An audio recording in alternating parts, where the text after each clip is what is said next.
Hello and welcome. I'm your host, Wayne Blue. We are joined, obviously, by co-host Alex Wong, and we're debuting a new segment on this show. You know, you might call it the rewatchables, but you'd be wrong. You might call it the rewatchables, but you'd be wrong. The official name is the Hello and Welcome Film Club, and we're aiming to do this fairly regularly because both me and Alex are certified cinephiles, and we definitely like to go out there and watch some of the big blockbusters out there. Obviously, we will probably want to review some classic movies as well. But Alex, what are we doing tonight, man? Yeah, so first up on the Hello and Welcome Film Club, we're going to be reviewing the 2025 American sports drama film Marty Supreme, directed by Josh Safdie, starring our guy Timothée Chalamet, Gwyneth It's Paltrow. probably not a good sign that we can't say Timothy Chalamet Yeah. properly. Gwyneth Paltrow, Yep. our girl Odessa, you know her name. Odessa Ozion. Man. Yes. Kevin O'Leary, Yep. Tyler Okoma, aka Tyler. Well, he put me in an Okoma watching him act. Oh, brother. Tyler, the creator, and Fran Drescher, amongst others. But yeah, this is a film that I think, first of all, if you're listening to this, full spoilers, of course, on this movie. I would say there's going to be full spoilers on Marty Supreme and Uncut Gems. Yeah, of course. So those are the two movies if you that haven't you're in seen danger. it, Yeah, if you know haven't what I seen it, mean? if you're psychotic, you just want to listen to us, we will recap the entire movie for you if you prefer that experience versus going to the theaters. Yeah. But definitely go to the theaters. Shouts to Elevation Pictures. Yeah. But yeah, this has been a very hyped movie, I would say. Oh. And shouts to Timothée Chalamet. We're recording on the night of the Golden Globes. He just won Best Actor for musical or comedy. I guess that's the category they put this movie in. Was it for Marty Supreme? Yeah. Wow. So he's won Best Actor All for right. Critics' Choice Awards, for Golden Globes. So we'll see if he wins the Oscar. We'll talk about that as well. But yeah. What were your expectations coming in before we even dive into the movie? Yeah. I'm sure you saw all the hype around the movie. Like, what were your expectations? So, it's kind of impossible to talk about this movie without talking about the circumstances in which this film came out, because this is, I believe, the biggest budget that A24 has put together for any film. I think Uncut Gems probably made like hundreds of millions, but I think it was made on like 15 million or something. So they put a ton of money into this film. Just with any blockbuster film, you put a lot of money into the marketing budget.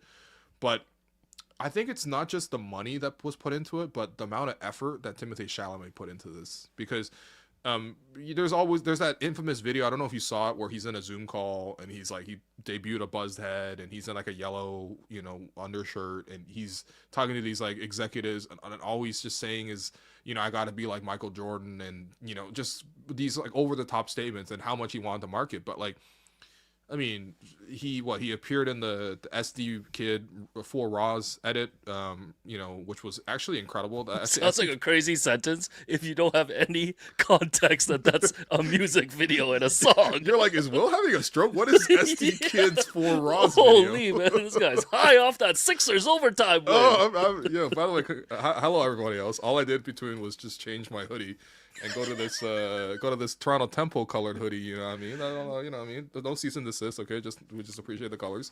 But yeah, like, he hopped in the Four Raws video, and honestly dropped a pretty good verse. You know what I mean? When he said, "I'm trying to stack 100 million, my girl got a billion. What the fuck? What a wonderful feeling." I'm like, damn, like, I'm not gonna lie, man. Shit, man. I'm not gonna lie. I do not care about Timothée Chalamet's rap career.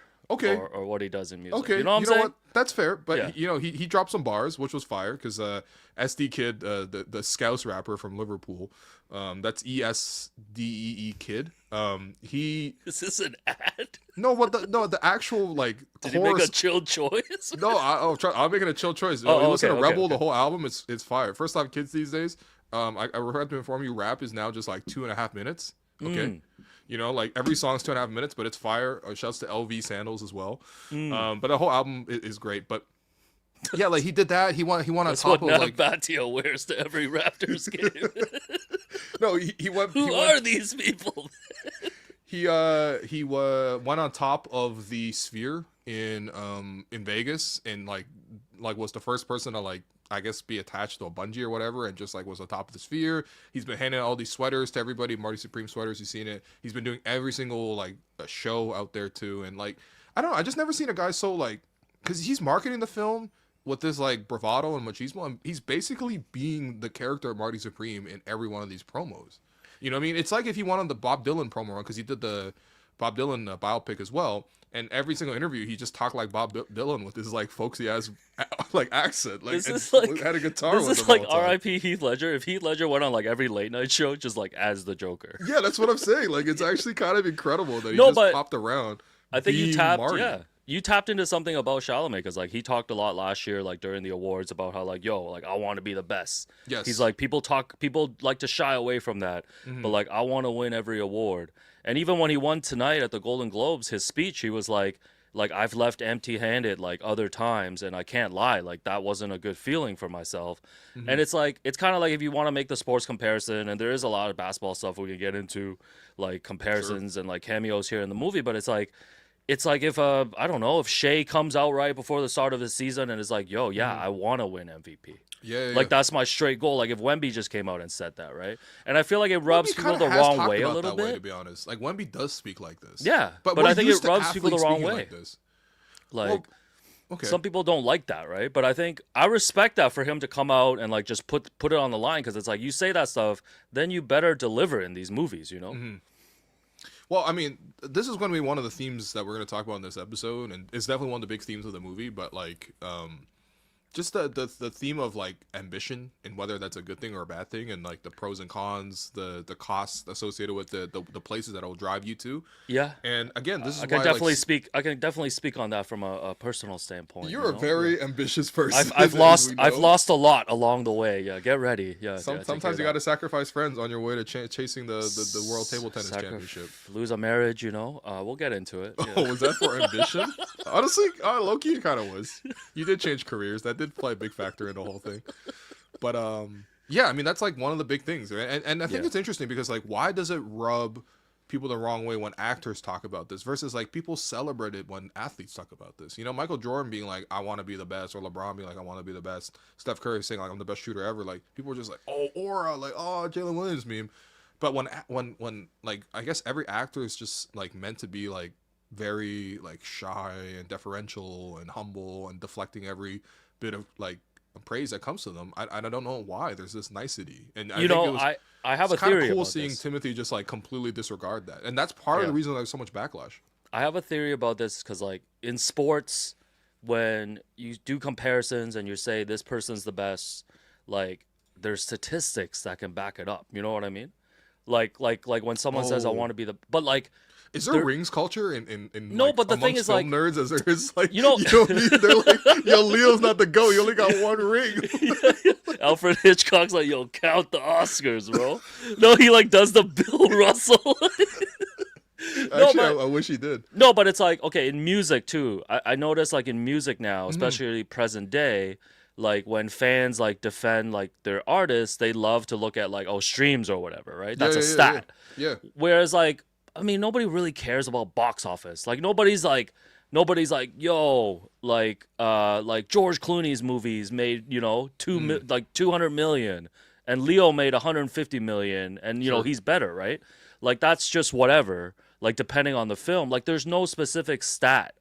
So it's like when Chalamet comes out and says stuff like this, like it's hard because like he can't really like. It's like a very like abstract thing to say that you're the best. You know what I mean? Yeah, sure. Like there's Okay. no statistic to back it up. And I think like within Hollywood, that there's just egos and people probably like they get rubbed the wrong way about I it. just feel like people don't say it out loud, and I think this is the big thing: is he vocalized it. He's probably not the first person to be ambitious about acting. I mean, you look at Leo's career. I mean, Leo's been how thirsty has Leo been? You know, nobody was more thirsty than Leo. So actually, in all senses of the word. Oh but, god. All right, let's get into the film itself. Yeah, So, yeah. So this is the story. It's a ping pong movie, guys. This is the story of ping pong player Marty Mauser. He's played by Chalamet, and this is set in 1950s New York. And really, the story is his quest to become the best table tennis player in the world. But of course, he gets derailed by all of these different side quests. First of all, did you know, Will, that the Marty Mauser character is loosely based on real life former American table tennis champion Marty Riesman. So he won the men's singles championship in 58 and 60 and wrote a biography. He suffered panic attacks as early as 9 years old, and he said that ping pong helped cure his anxiety. So this was kind of the real life thing, and was known as like this like showman. He was considered the quote unquote bad boy of table tennis. Yeah. I guess he was like John McEnroe. Imagine being the bad boy of table tennis. I'm sorry. It's very Yo, funny. Not every sport needs a bad boy. No, man. imagine being like the bad boy of swimming. No, the bad boy of curling. It's like, yo, he yelled, "Hurry hard," but in an angry way. Hurry hard, yo. Anyways, like quotes from like other players who went up against him was like, oh, his Okay. personality made him legendary. Like he used to always dress like in really elegant suits, and like hats and stuff. So for people who have seen the movie, like Yeah. they do draw a lot of inspiration from this real life character, Marty Reisman, although Yeah. the story is of course very loosely based. Yeah, exactly. It's not a biopic. That's the first and foremost. It's not a biopic because the last Timothy film I'd watched was the one where he's doing the Bob Dylan biopic, and I was just like, I'm sure there were like other details that were like embellished and whatever, but I'm like, he's just like, I'm Bob Dylan. I got my little voice, and he gets discovered by, you know, whoever, and then he's like dating Joan Baez on and off, and he has this other girl, you know what I mean? And then he sings songs every 5 minutes. I'm just like, okay, this is a biopic. Like, okay, and it was very long to be honest, but this film is not that. This film is like, that's the genesis and the idea, but like it's and you know, it's actually interesting because I did look into it because of course I did not know like who this man was, and apparently he was relatively famous in like the 80s and stuff like that, and obviously when he was at his peak in the 50s, but like there are certain details, like he was a showman. He like performed at half times, you know, traveling with the Harlem Globetrotters. Yeah. Like, those elements Which get makes put it into the movie. Yeah. into the film, and Yeah. I'm sure his hubris and everything like that is actually described in his own biography, but I think certainly this is for the most part a fictitious character, and, Yeah, and I tried to track down. I tried to track down his biography. Right. Like Damn. even on used book sites. Okay. But because of the popularity of the movie, like a used copy is going for at least like $750 on eBay. Okay, that's ridiculous. I'm like, I might as well raise a GoFundMe to get the Marty Supreme jacket at this point. Yeah, I'm Like, surprised I'd you don't rather- have one yet, man. Elevation Nah. Pictures, holla at your boys, man. Come on. Yo, I know we got fans Elevation. in the Please. Elevation building. You don't understand. Our clout does not reach a Marty Supreme jacket. We'll have to settle for orange ping pong balls, man. I think. And by the way, yeah. you did teeth like 18 of these. Hey, man, it's not called teething, man. It's not. This guy ate Queen Latifah. Oh, The way man. he was stuffing these balls in Yo, the after party. So the pre-movie main narratives is like, this is the first film from Josh Safdie since the Safdie brothers split up Right. after they made Uncut Gems. So Benny, the other brother, released The Smashing Machine Right. earlier this year, featuring Dwayne The Rock Johnson. Crickets. And Emily Blunt. Yeah, I'm not gonna lie, I will watch it at some point, but I have not watched it, and it's gotten mixed reviews. Crickets. Definitely, yeah, no, it definitely didn't hit the zeitgeist, I would say. Oh, man. Yeah, zeitgeist meter is 0. And I think the main narrative, and I think we'll talk about this throughout, maybe at the end, is like, I mean, for me especially, like watching it the first time, like I could not help but just like always try to compare it to Uncut Gems. Being like, is this going to be sure, better yeah. than Uncut Gems? For sure. That Yeah. was the big pull. Because I honestly, like, I like going to this film. And again, credit to appreciate the folks at Elevation Pictures. They actually invited us to the screening in Toronto. So we saw it about 2 weeks before it came out in theaters. And then they actually gave us a code to go watch it again because they knew we were going to review it on this episode. Yeah, so. you ordered Shanghai 360 from the food court. You brought in Chinese takeout into a theater, Okay. which I guess we should talk about that as well. First of all, do you remember which items you picked from Shanghai 360? So yeah, I Elevation gave us like two tickets to go watch it. And so I went with Jerome. Yeah. I got well soon to Jerome. Jerome's a little under the weather tonight.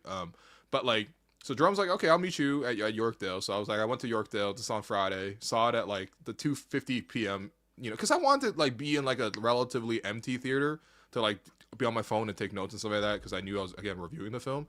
But then I was like, okay, I got a little time, so I like sprinted up to the food court, looked around, pretended to look at other options. I was like, who am I kidding? I'm going for Shanghai 360. I got the vermicelli noodles. I got what did I get? Like probably orange chicken. Like I got like a more basic pick for that, and then I got eggplant. Dog, man, a theater smelling like eggplant. Like, did you give any consideration to like how it would smell in a theater? There was 30 people in the whole theater, so I felt comfortable eating like this in this fashion.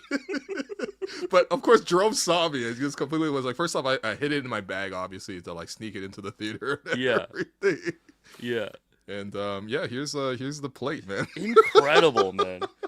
Incredible. No, like Yes. I was kind of amazed, just like this, like you would roll with, basically a Manchu Walk situation into a theater. Well, I mean, okay, so the other thing is I had 5 minutes to get food, so I wanted to get Chipotle, but I didn't have time to like wait in I line. was gonna rip a bowl in the theater, man. I was about to rip a bowl in the theater, man. Come on, man. Yo, I need Jerome as like the deciding vote of like, I don't know. I feel like that's a strike, man. Bringing in like Chinese takeout, like that's almost approaching bringing momos to practice, and Grange being like, yo, what's that smell? Can you smell what Will's Anyways, eating, man? yeah. So you went with the Chinese takeout, and you did a rewatch, yeah. I did the This was rewatch, recent. and Yeah. here's me holding it up. Yo, copyrights, Marty's man. on the Copyrights. We got the screen, man. No, screen grabs is fine. This is my own personal property because I took the photo myself. God. But yeah, I mean, yeah, going into it, like I didn't really know anything about the film, right? So like, I kind of liked it. I kind of like only realized it's about ping pong by the time we got to the theater itself, and then we got these ping pong balls that you're holding. Yeah. And they do say Marty Supreme, 5 stars on them, I believe. 3 stars. Dream big. Dream 3 big. stars. Dream Yeah. big. And then yeah, I mean, I guess I knew it was a Safdie brothers film, and that was probably the cool thing about it. But Yeah. I also didn't realize this. But did you see this big discourse over like which Safdie is like the better Safdie? I didn't realize that. Yeah. Like No, but this cinema, is- like film people did the same thing No, as but sports people. don't- It's don't kind you- of funny. No, It's but like don't you Asar find- or Amen? Who's the better Thompson? I'm like, I No, don't but care, man. no, but it's really funny because like when we went to the screening, right? Yeah. Like we can obviously like we were amongst like the film crowd, like Yeah. film people were invited there, and like I remember walking out of the film, and it was like everybody was like debating, oh, this was better than Uncut Gems, this wasn't better than Uncut Gems, and it's like it's no different from you doing a React Pod off a Raptors game. For sure, You walk out of a sporting event and like you have thoughts on the Yeah. game, you have things that you liked, things Yeah. that you didn't like, and I feel like it's similar, but I don't know why. It's like the film stuff just seems so funny to me because like Yeah. people probably look at us the same way, like, yo, why is this guy getting so worked up over a stupid basketball team? Yeah. Like in the same way that I'm like, Did you not yo, see why? Raptors Sixers? That was worth getting worked up for. No, man. but I'm like, why are these homies like fighting? Like, Yeah. why are people having this discourse about like which Safdie better? Like, are the Safdies fighting and stuff? I think we just can't escape it, man. This is just like we love comparisons, man. I get you. Yeah, But we that's love all. comparisons. But I like walking the film with no expectations. Yes, 'Cause, this like, is what I was gonna ask you. As a Yeah. general movie watcher, do you like to like have seen like some kind of full trailer, so then you know what's going on, or if you had your choice, do you like to just kind of walk in blind? I usually like to walk in blind. Yeah, same. I'm with you. If Yeah. I watch the trailer, if I try to watch the trailer, it's usually because I'm not sure about the film. Yeah. Okay. Yeah, Okay. it's rare that I watch the trailer, and I try not to watch the full trailer. I try to hit just the first 30 seconds to get the vibe. Yeah. Like the last thing I watched the trailer for before watching the film was Left-Handed Girl, which Okay, yeah, was yeah. edited and I think produced by Sean Baker. Yeah. And I just wanted to see like sex worker supporter. Yeah. Yeah, but, I mean, Sean Baker. spoiler alert for that film. I mean, yes, Yeah. there's a sex worker in there, and she's in a very difficult situation. He directed And has Anora. Yeah. Yeah, and the Florida Project. And, Florida Project, yeah. There's definitely a clear theme. If the Yeah. Safdie brothers have like a desperate gambler theme, Yeah. That's Sean Sean Baker has Baker's. a desperate sex workers theme. Yeah, that's his And, trilogy. Yeah. I just it was done really tastefully and really respectfully, and it was set in Taiwan. But I just more wanted to get a sense of like, okay, what am I stepping into with this film? Yeah. And that one I watched it for 30 seconds, and I'm like, oh yeah, I'm definitely watching this film. And it actually turned out to be pretty good. I probably give that like a 4 star as well. But Yeah. let's talk You about need to get Letterboxd, by the way. Streets are already asking if you have. Hey, Letterboxd. Streets are asking if I got a letterbox. Okay, you know Yeah. what I mean. Get What that you want, set up man? after, man. You My can't be in a reviews of film Die Hard club. and- You can't be in a film club without a letterbox, man. True. Fair You enough. know what I'm saying? Fair enough. Yeah. All right, maybe I'll build one. I'll build one. Yeah, but no, I like going in blind too. I think with big movies too, you obviously catch a lot of spoilers right away if you don't go watch it. like when it That too. Yeah, when yeah, it yeah. comes out. Like There's just like actually, even little memes and stuff, and they're yes, spoiling it. You know, that's what happened with Uncut Gems. People were spoiling it just because like they were yes, posting the meme of like him getting shot or whatever. Spoiler. yeah. So like spoilers is a big thing. See, I was gonna ask you this too. Like Sinners that came out, Yep. last year too. Is it a spoiler? This is a Sinner spoiler if someone hasn't watched it and needs to watch it. But Yeah. is it a spoiler to tell someone that it's a vampire, that vampires are in the movie? Because I feel like they kind of showed that in the I trailer. didn't. To be honest, I didn't know what Sinners was about before watching Okay, it either. I yeah. just like headed into that one like. Yeah, Not some knowing people kind of anything. got mad at me when I told them it's a vampire movie, and I was But like, that's it's, like a theme of it's the pretty movie. assumed in the trailer. Yeah. Again, yeah. Anyways, Yeah. Anyways, not Uncut Gems. Marty Supreme. We open. I don't know if you noticed this. So we open the first scene Okay. of the movie. He's a shoe salesman on the Lower East Side Mm-hmm. in New York. He's like hustling, working for his uncle Murray. Yeah. And did you notice in the first scene he's already running a scam? Like he is swapping a size 8.5 shoe into a size 9.5 shoebox for the old lady. Oh no, I didn't. Because the notice old that. lady comes out. Yeah, she's complaining about this. Yes, the old because tight she's like, "Oh, this is real fit. tight." Yeah. Yeah, so he's like right off the bat, they're Damn. already establishing the fact that Marty Supreme over here, Marty Mauser is a scammer. Right. Like he's not a scammer, he's a hustler. Like he'll do by any means necessary. Right. Like if he's gonna want to try to sell this shoe, he's Mm-hmm. gonna swap the shoe boxes and try to trick this old lady. But this old lady couldn't fit in those 8.5s. No, trying to squeeze an old lady's foot is nuts, man. I'm sorry. She man. needed those like Kareem Converses. Yo, she got no ankle support in those, man. Come on. Respect my grandma, man. Yeah. But that's a great eye. Okay, I did not notice that. Yeah, Okay. yeah. My third Then- eye was open. Yeah. Yeah. And then Odessa comes in, so she's like a childhood friend. Mhm. She has her own man, but her character, what is her character's name? I should have gotten these character names down. You need to pull up the characters. This guy made 10 pages of notes and forgot to write down the characters' names. Odessa's character comes in. Yeah. And that's Chalamet's girl, but like Rachel. Rachel, and she's got a Rachel. husband. Like she's with a man, but they're like having an affair. So they basically go to the back, Yeah. and they fuck. Yeah. I don't even know how else to No, put they it. bang it out. It's Yeah, it's they it's bang good- it out. They yeah. bang it out, and then a very, I don't know if it's a controversial opening credits, but then No, you it's just hilarious. yeah, man. you Like, you describe it, yeah. so okay, obviously, they're fornicating, and then there is a scene that is just like transports from like real like shots of them doing it to like what you would imagine in health class when they show you like the TV and they show you a video of like this is the sperm meeting the egg, and Yes. it actually immediately establishes the theme of competition in the film because when you really think about it, like dog. obviously there's one egg and there's like literally thousands and millions of sperm like Yeah. competing to like Just picture a million like Michael Phelpses. Yeah, Like, to, like, just oh- racing. Okay, all right, fair. But to fertilize the egg, and it's like very funny that like, first off, a couple things with this scene. Number one, Forever Young is playing. Yes. Like not even the Mr. Hudson Jay-Z Forever No, Young. this is the OG Alphaville Young Yes. Forever. Yeah. Young Forever. That's right. It's not even Yeah. Forever Young. It's Young Forever. Yeah. Which is such a funny but very touching song to me. Like it's actually like a banger of a song. Yeah. It's like one of those songs you want to hear in the club, maybe towards the end of the night, like second last song type of the vibes.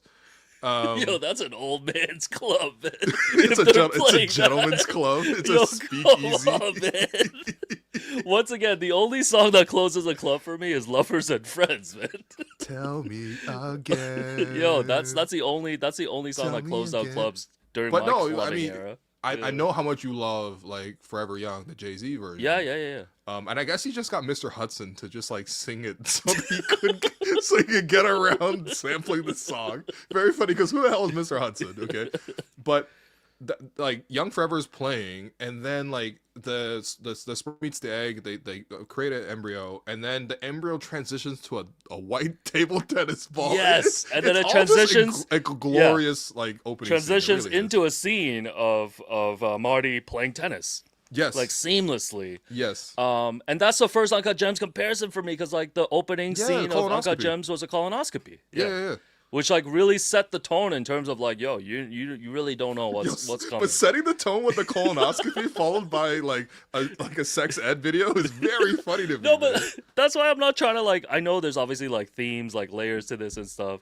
But sometimes I feel like Safdies just want to fuck around, man. They're like, what's the craziest thing we can do? Yeah. No, they definitely got go-to moves, and that's the thing we'll probably discuss too. But it's just like it's set in New York. It's set with these like desperate like men trying to make like decisions for them in life to like counter their economic situations. Yeah. There's lots. Yeah. So I try to boil down the movie to just like a couple of missions or tasks that like Marty has to go on, right? So because a lot of stuff happens, like a lot of side quests, like a lot of things happen. But like the first thing that he needs is like he wants to get $700 because he wants to fly to London to play in like the British Championships, right? The table tennis tournament. And because it's the 1950s, this would be approximately $8,000 today. Okay. Yeah, so it's like it's like because when you hear 700, if you don't do the little, if you don't do the Stringer Bell economics and convert it to present day, it doesn't sound like a lot. Okay, but also, how is he earning the modern day equivalent of 8,000 from his employer at a shoe shop? Yo, this man's swapping size 8s for size 9s, man. He's finding a way, man. I guess so, but damn, that's a lot of money. Oh my god. So he has to get that money, and then like Uncle Murray, who runs a shoe shop, is like, yo, just come back at the end of the day. Mm-hmm. So like he's playing tennis. By the way, he takes a 5-hour lunch after this discussion. So he smashes his girl at work. Okay, impregnates this is the her. most chaotic day. And then he just goes. He talks to his manager, demands $700. The manager says no, we'll settle up. And then he takes a 5-hour. Yeah, takes a 5-hour lunch. He goes and I believe he goes and plays tennis with Tyler the Creator. Yeah. At that little tennis club that they have. Right, which was a real tennis club, by the way. Apparently, Josh Safdie's dad actually like knew and like I attended that exact club. It was one of the first black-owned like sporting clubs in New York.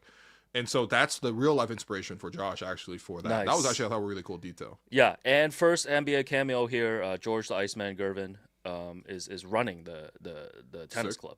Yeah, you don't care about these OG cameos. Oh man, this would be Iceman, I care about the Riceman, Marty Riceman. This would be like in 40 years when like Kawhi Leonard's in like a major motion film. Okay, I will care about that forever. No, but the next generation will not. They'll be like Kawhi, Iceman, Leonard. No, there has to be a very cool like Toronto filmmaker that makes like a blockbuster film, and then he just puts Kawhi in as a cameo. That'd be incredible, man.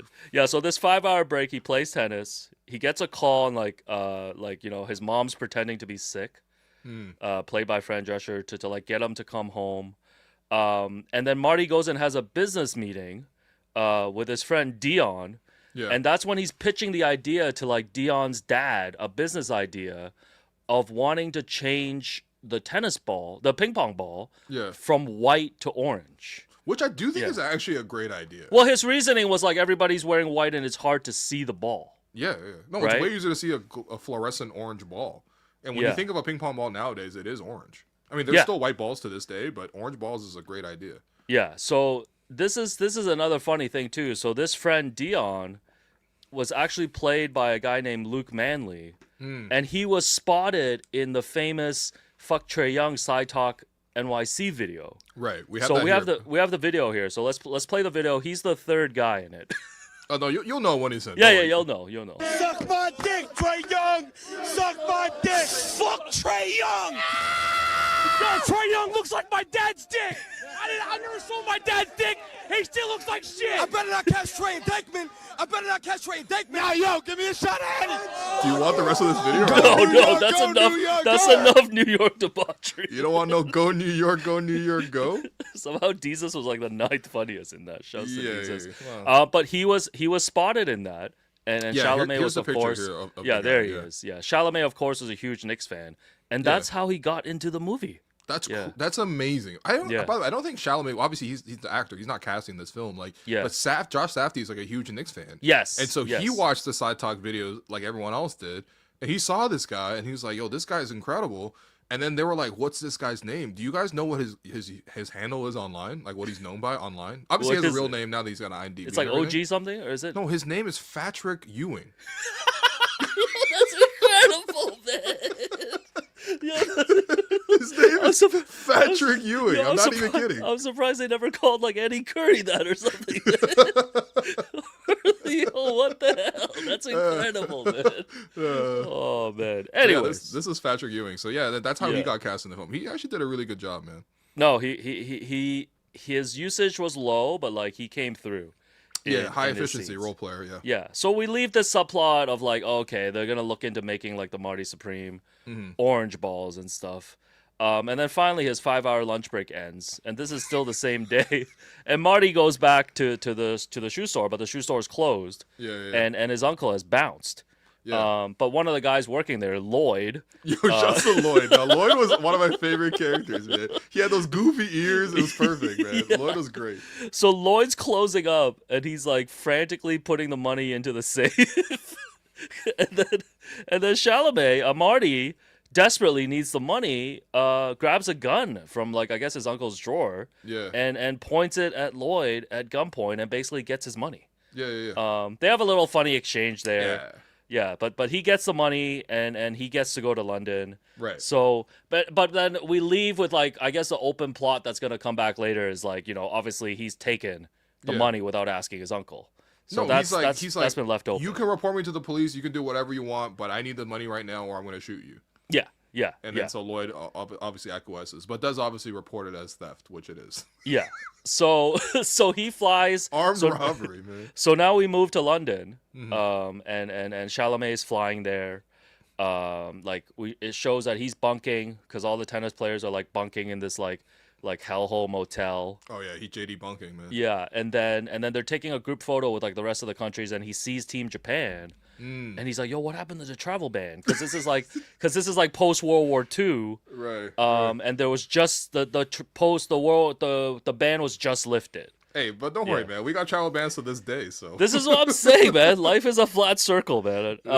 So he wins the early rounds, like he crushes everybody basically. And here's the thing about the table tennis scenes. Like I was really impressed by it because it's like in any sports movie, whether it's basketball, whatever other sport, it's like it's really hard to pull off like realistic stuff. Like I thought people really like Winning Time because like they did like a really good basketball scenes and stuff. And I feel like this people liked it. I didn't watch it. Yeah. The guys there didn't look good playing ball, but I do think a couple things for Timmy. Like apparently Chalamet spent like the last 6 years learning from a tennis like champion to like or table tennis champion to like actually figure out how to play ping pong, look normal playing ping pong. In his estimate, it was about like 80% real scenes and then like 20% CGI. And the CGI is basically they're like imitating the moves without the ball, and then they will like animate the ball going back and forth. But like the fact that 80% of it is real is pretty cool. The way it was shot was quite beautiful, especially in this like arena. It was very beautiful. It's like really dimly lit, kind of imagine like the MSG, right? So like the whole crowd is super dark, but like the actual tables in the middle in the arena are like really beautifully lit. So like they did a great job in terms of the lighting, shots of the gaffers and all those people. And then I think they had those like really like far in shots. That's one of the experiences of watching table tennis is if you actually physically go watch table tennis, it's really hard to actually see the action because you're so far from it and the ball is so small and the action's so quick, right? So it gave you that sort of disorienting feeling, which I think Safdie always like the brother, like they typically want to make you disoriented anyway. That's one of the hallmarks of how they cut their films. But like they were like really far out in the crowd and like zooming in with these like long scopic lenses too to really give you the sense of like what it would feel like to sit in those seats. So it was actually honestly for like as someone who actually does watch a decent amount of ping pong because like I'm Chinese, but like keep pushing stereotypes for us in 2026. That's the number one reason I watch ping pong is because of China. This guy ate Chinese takeout watching a ping pong movie, and I was there to judge whether he did a good job playing ping pong. At Yorkdale with all the aunties at home rent fruit. That's exactly the vibe. And I gotta say, he did a good job. You know what I mean? So like, no, I was very impressed because like as someone who likes the sport, it was cool. Yeah. I think if those scenes weren't realistic, it kind of takes you out of it. For sure. Like they have to nail those scenes, and Chalamet, like you mentioned, so he started training in 2018. Yeah. And he said that like so he did a bunch of movies obviously during this time. The Willy Wonka movie. The two Dune movies. Okay, that was cool. Dune was cool. Complete Unknown, like you mentioned, the Bob Dylan. Like he would travel with a table, and like train on set and stuff. Right. Yeah. Does this like enhance your respect for him, or do you not care? Yeah. No, I think that's a definitely a special level of dedication. I think he also, for the Bob Dylan biopic, like he also like really aspired to learn guitar. So he like learned how to play chords and stuff like that. Like, Yeah. No, pretty so impressive. so super dedicated to this. So yeah, he wins the early rounds, and I like that. I kind of feel like his signature move is like the lunging like backhand. Yeah, He's got that little lunging A little, backhand. yeah. The thing is, if you loft the ball like that, the ball's gonna get smashed right back at you, man. Yeah. But whatever. That's not I important. was gonna ask you, since we've been playing a lot of pickleball lately. Oh yeah. What do you think is harder, ping pong or pickleball? It's not even close, bro. Table tennis is way Damn it! harder than Listen, pickleball. pickleball's gonna get its respect one of these days. Man. Hey, no, man. I like pickleball, man. You and I've been playing a lot. I love pickleball, man. Yeah, so he wins a couple of rounds, and then he Yeah. goes and complains to the head of the International Table Tennis Association, Yeah. Ram Sethi. Yeah. And he's like, yo, man, like, you're putting me in this, like, hellhole hotel, all Yeah. that stuff. He finds out they're staying at the Ritz. So this is kind of like, I guess they don't really show it, but he basically scams his way into the Ritz. And he's, like, staying at the suite. Yes, he Because does, it yeah. totally just cuts to him, like, he's at the suite. And Well- we do later find out that he puts the bill onto, like, the Table Tennis Association. Right. And we have to say the table tennis president is quite smarmy. I mean, definitely Yes. Marty's a dick for sure, like Yes. 100%. But the guy was very smarmy too. So it's kind of like a bit of like a stick it to him type of guy. But again, this is how Marty is. You know what I mean? Like he's gonna like fake it till you make it type. Yeah, so he fakes it, and he's now moved to the Ritz, Yeah. and it cuts to him like doing an interview in the lobby Right. with like two reporters before the semifinals, because like his whole plan is like, yo, I'm gonna win this championship. He's like, I'm gonna be on the cover of Time magazine. Yeah, I'm gonna be on Wheaties boxes. Yeah, all of this stuff. And I don't know, man. Like, yeah, he makes Oh. the first of several like inappropriate World War II / Holocaust references in Yes. this movie. Yeah. So a couple of notable quotes from this stretch. Okay. He said he's the ultimate product of Hitler's defeat. Yes. He's playing a Japanese player in the final. Yeah. And then he says, I'm going to drop the third atomic bomb. Third on him." atomic bomb. Yep. Yeah. Yeah. So this Like, is the way. come This is the way on, man. Marty's operating. Like, And this I is think, how he operates. and yeah. I think with most Safdie movies, like I think they make it pretty clear early. Like even in Uncut Gems, it's like, Yeah.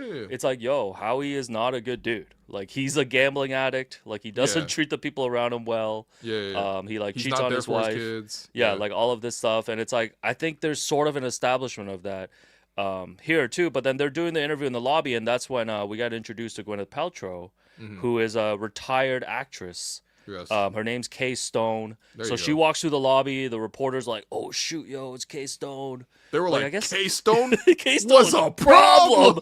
in the 1930s. Yeah. Yo, she was a problem in the silent films era, man. No, so like again, Marty's like, you know, whatever's ahead of him, like it's back to the ambition, right? Marty like Marty doesn't know who Kay Stone is, Yeah, but yeah. because the reporters like gas her up, like he's like, yo, I want to connect with her. Yes. So then like he calls, so he finds out like her room number, and then he dials her while he's like standing like on top of his bed in the royal suite in his robe. Right.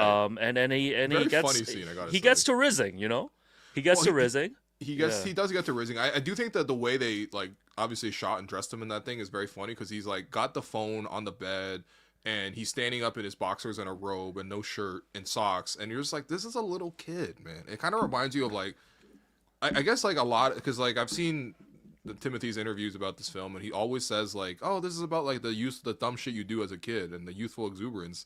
And like this is the number one scene for me. It was like how youthful he is. Like he looks like a little kid making prank calls. Yeah, and he's like, "Yo, I've ordered one of everything from room service. Yeah. Like, why don't you come now?" And then Kay lets him know that like, yo, that she's married, that she's here Right. with her husband, revealed to be Kevin O'Leary, playing Milton Rockwell, the head of Rockwell Inc. Yeah. Like he Yeah, sells put- pens and he's made like millions of dollars. Throw your rocks in the sky. Yo, Yeah, I mean, Yo, honestly, he's president of the ROC. Yo, Kevin O'Leary, KOL's like, yo, The Rock's in the building.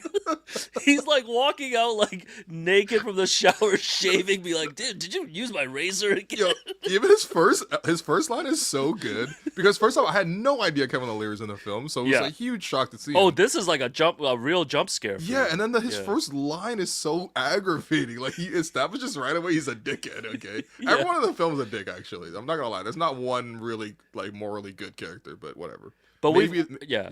I mean, we've talked about like obviously Kevin O'Leary the person, but man, Kevin O'Leary just radiates off the screen in this movie. Oh, man. bro, he could kill this role, man. He crushed it. He murdered that role. Yeah, so Kay's like, whatever, man. I got a husband, blah blah blah. Yeah. Like, yo, we working with. I'm going to this thing with Agatha Christie tomorrow. Yeah. Yeah, and like she's like, yo, I'm not, because Marty's like, yo, come like find me in the newspaper. Like he's in the newspaper, like on page 10 or whatever. And then he's like, come watch me tomorrow. I'm playing in the semifinals and all this stuff. And Kay hangs up, and then Marty calls back. And then he's like, yo, where's your room located? And then she's like, oh, by the courtyard. And she's like, oh, look into my room. He's like, I'm gonna throw an apple into a bowl, and if it goes in, you have to show up. I'm sure that was a reference to something, but I don't quite know what that reference was. It felt like a reference to something. By the way, you also missed the point where he's talking to her about like the husband and whatever. And it's like, what did your husband do? And then she's like, well, he's in pens. And then he goes, yeah, the way they all say pens, everyone just like pauses this like blurt out the word pens is so good in this film. Pens, like writing pens. Oh man, yo, shout out to Rockwell Inc., man. Yeah, so Gwyneth Paltrow as Kay, she is intrigued, so she does show up the next day. Right. And so when she shows up to the semifinals, so Marty's already they show Marty's already at match point. Like he dominated this other guy, Bela Kletsky. Yes. Who was a former world champion. But former world champion. He was also a problem in the 30s. He was definitely a problem. Yeah, he was a problem in the 30s. Holocaust survivor, which will be important later. Definitely. And yeah, I guess when it was match point, they decided to just like put on a little show.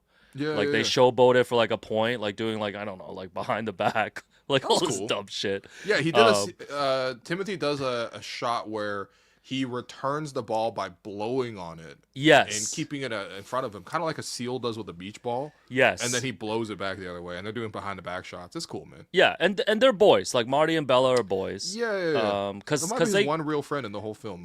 Yeah, because it cuts to them after the match, like before the finals now. Like they're dining at the Ritz. Marty orders the beef Wellington and caviar tasting plate because they're the most expensive items on the list. And Bella, the other guy, is like trying to talk him into doing Harlem Globetrotter halftime shows. Yes, because he's like, yo, that's where the money is, all this stuff. And Marty's like disgusted by the idea. He's like, yo, I don't want to be reduced to being like circus craft. That's the thing too. Yeah. He's like, I don't want to be like, I just don't want to be like a novelty act or whatever. And then he sees O'Leary and Kay. They're dining with friends, and then Marty's like, yo, man, calls a waiter over. He's like, yo, I'm gonna take care of the bill. Yeah. And then O'Leary's like, yo, what the fuck? Clearly, because he's like a super rich guy, obviously. Yeah. So O'Leary walks over. Yeah. And like they're chatting with Marty. Marty's like, yo, man, like I'm a big fan of your pens. He's like, why are you buying me dinner? He's like, yo, for everything that you do. He's like, where would we be without pens? Everything they say pens, they pause on the P. It's amazing. Yeah. So then O'Leary notices that like Bella is like a Holocaust survivor. Right, because there's a code. There's like a on the arm. Yeah. And then Marty's like super excited. He's like, yo, you got to tell him the honeybee story. Yeah. From when you were in the concentration camp. And the first time you see this like honeybee story, it's like a little bit jarring because like I guess it goes to a flashback of Bella at the camp, and like I guess they would what he had to do every day was like defuse bombs or whatever, right? So I mean, it's traumatic enough already, right? Because we're literally talking about like a Holocaust camp. They decide to spare him. The soldiers decide to spare him. The Nazis, because they're like, well, we actually recognize you as a ping pong player. So they were like, okay, we're gonna give you a relatively less dehumanizing task, and they don't just like literally mass murder him immediately. They send him to the countryside to like defuse bombs, and then he follows a honeybee to a honeybee nest. He smokes it out using his cigarettes, and then he takes the honeycomb and he slathers it all over his body, brings it back to the camp, and then there's just this haunting scene of like everybody licking honey off his chest. Like there's like 10 people licking off his chest. It's I mean, the whole thing is maybe the most haunting.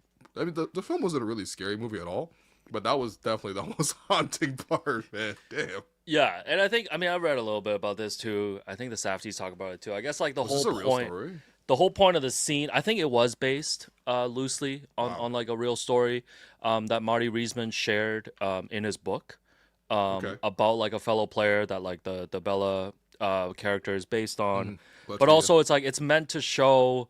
I think they were saying that it was like meant to show that like, you know, even a story like this that's like full of like obviously like humanity and all this stuff, like Marty, the character, Chalamet's character, only sees it as like some kind of entertaining story. Like he doesn't see the humanity in it. Like he sees it as kind of like a fun story. Considering the fact that he was probably already born during World War II and he's Jewish. So like but it's meant to show that like, you know, like you mentioned, he's still in that kind of youthful phase. Like he doesn't see the world. It's like it's a story to him, and it's not like a mission to him. You know what I mean? And before we move on too, so did you know that Julia Roberts originally was supposed to play the Gwyneth Paltrow Keystone role, and she turned down the role because she thought the age gap between her and Chalamet was too much, that it wasn't going to be believable for her to play Timmy's love interest. Do you think sliding doors moment here, like, you know, put Julia Roberts in this film? How do you think she would have done in this role? I think Gwyneth, like the biggest thing that she brought to this film was this sort of like sense of like desperation. Like there's a level of desperation in all the characters in a Safdie film. But like she has this desperation, and her motivation is she's used to be like a, you know, big actress, and then she married this guy Milton because she got knocked up by him, and so she kind of like settled in with this millionaire guy, and obviously he treats her poorly and stuff, and now she can't act, and so she's like really craving for the limelight again, and she really wants to be like obviously back to just doing rewarding things with her career. But you can also tell it's not just for the career itself, it's for the adoration that being like an actress, a very successful actress, brings you at that time. So Julia Roberts, and not to say that she only brings like one or two notes, but she doesn't really give you that sort of like sense of desperation and that sense of like, I mean, there's always like a charm, you know. When I think Julia Roberts, I'm thinking about the famous smile and everything. And I think with Gwyneth, like there's like there was sort of like a soullessness and sort of like the feeling of being drained, that I actually thought she did a really great job of like building into the character. And it's not even really a love interest, because really the only reason Marty is going after her because he's like, yo, I want her fame. You know, I want like the way that people look at her. I want. Well, Marty looks at everything as just like a prize that he wants to like go. Yeah, after, exactly. Right? Yeah, exactly. Like it's all about validation. Like he's a very empty character, actually, when you really think about it. But... Yeah, really related to it, unfortunately. Right. So the next day, this man's potting is crazy. So the next day, potting for validation. So the next day, I think he's playing at Wembley. He's playing Wembley. Yeah, he faces off against Koto Endo. Yeah. Who I guess is going to be like kind of his nemesis in this movie. He's from Team Japan. He's deaf. You know, in this movie, playing table tennis deaf is crazy. He's also loosely based on a real life Japanese. Right. He loses a hearing because he's part of the atrocities in World War II. Yes. Japan was on the bad side. People forget that all the time. Yes. I kind of called him. East Asia cannot be forgotten. I kind of called him a Japanese Kawhi Leonard because like he doesn't have honestly any of the showmanship that Marty brings to the table. He's doing that Kawhi dunk where he's like muted. No, he's like pure methodical. Yeah. Like just pure business. You know what I mean? No showmanship. No dancing. What Marty was doing. Yeah, no conga line like before the game. Like none of that stuff. You don't think Japanese will be like, let's do a conga line together? So like Kevin O'Leary is curious about this too, because like when they were talking about table tennis the night before, he's like, oh, what? Like Japan's here? Yeah. So Marty actually pitches Milton Rockwell, who again owns a pen company, this idea about how, first off, Japanese people, they have like a specific grip called the pen holder. So there's two. Like you can always have the regular grip where you just like, you know, just grab anything like you would, and then the pen holder is you grab it with your thumb and your pointer finger, and you wrap it around the thing, and then so you change like the complete axis and how you play. It's actually more common, I think, in Asian players. But he's like, okay, pen holder, and also you sell pens, and also this sport is really fast growing in popularity in Asia, and obviously Japan is now opening up again after World War II. Basically, I mean, the U.S. actually poured a lot of funds into like rebuilding a lot of parts of the world, and that included war-torn places in Europe and Japan in particular. And what that also did was basically give American industries like the first edge in basically establishing their industries in there, basically creating like monopolies in these foreign countries, and obviously ultimately profiting off of these as well. It's not an altruistic act, but as they rightfully pointed out, like table tennis became really popular in Japan after the war, and it was like, okay, well, there is this opportunity to sell. Obviously, later on in the film, like Milton actually takes this whole idea and makes it a huge thing, and kind of exploits and tries to cut out Marty from the whole thing. But yeah, he goes witness. And honestly, like the other thing too is like, so they're playing the game, and part of what makes the Japanese player really great was he had a specific paddle with like padding on it. I guess back then like they had hard as fuck paddles or whatever, so they put specific padding on it. So like it really threw off that, and the pen holder grip really threw off Marty's game. So he ends up like embarrassing Marty basically. Yeah, it's like I think he like starts off with like a 7-0 run. It's like not even close, right? Mm-hmm. And I think he ends up winning in like, I guess they do like 3 sets or whatever.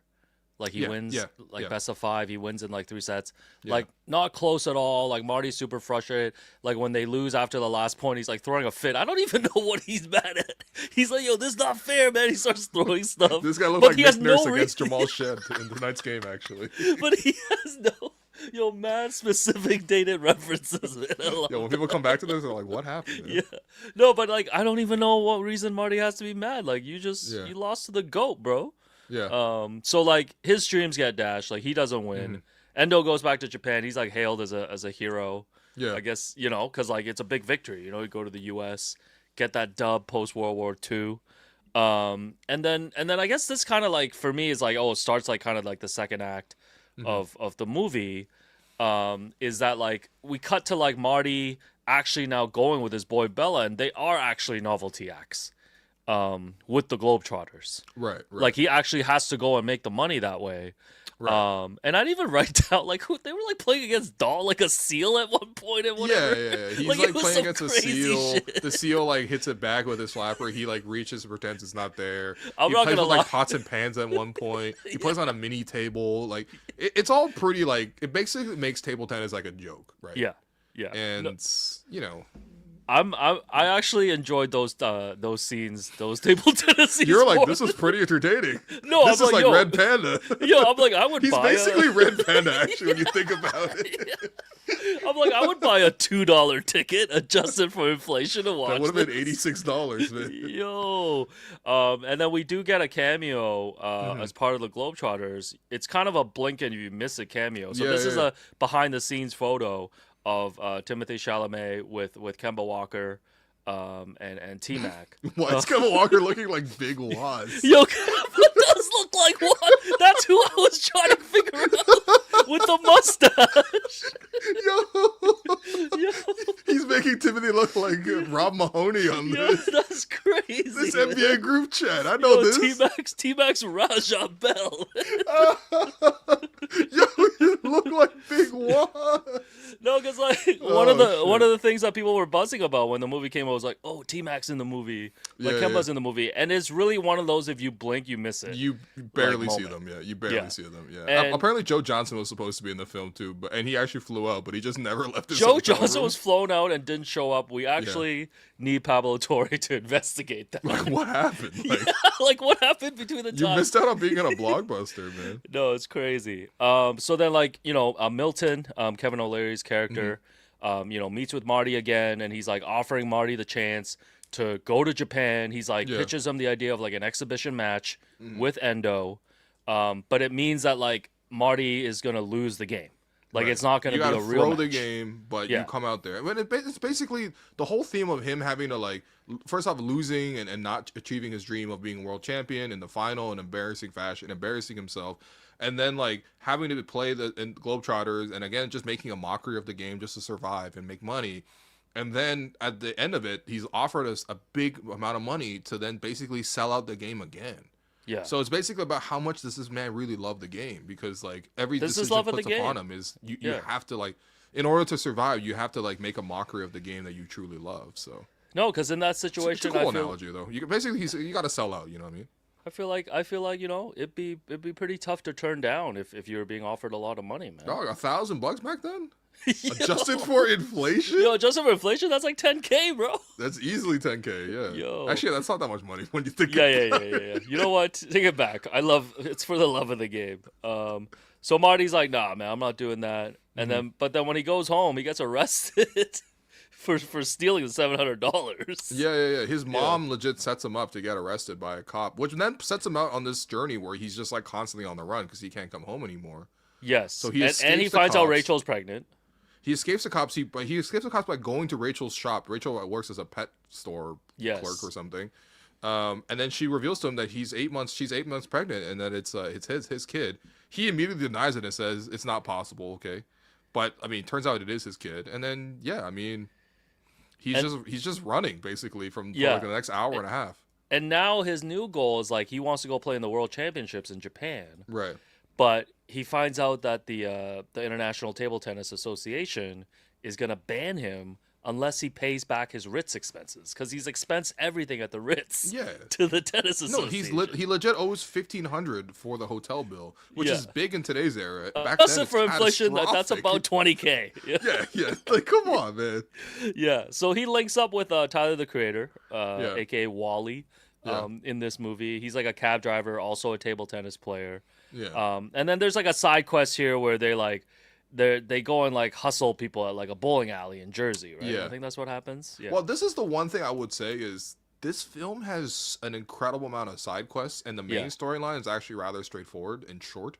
Like, you could have just made this film like 90 minutes if you wanted to, but they stuffed in so many side quests.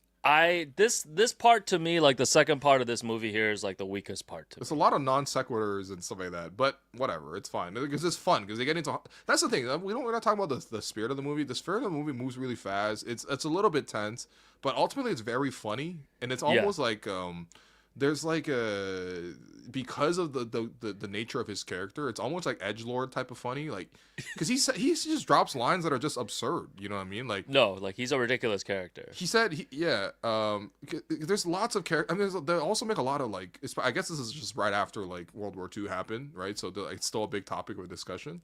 You know what I mean? But like Kevin O'Leary at one point says, "My son lost his life liberating you," as he's talking to the other table tennis player who was literally in the camps. And then Marty chimes in and is like, it wasn't the Americans, it was the Soviets. Which, by the way, people just straight up forget. Like, it was Soviets who marched in on Germany, okay? It wasn't the U.S., but whatever. And then at one point, because he uses this phrase, and I guess, like, Kevin O'Leary's sons, like, actually died in the war, but in the Pacific theater, not in the European theater.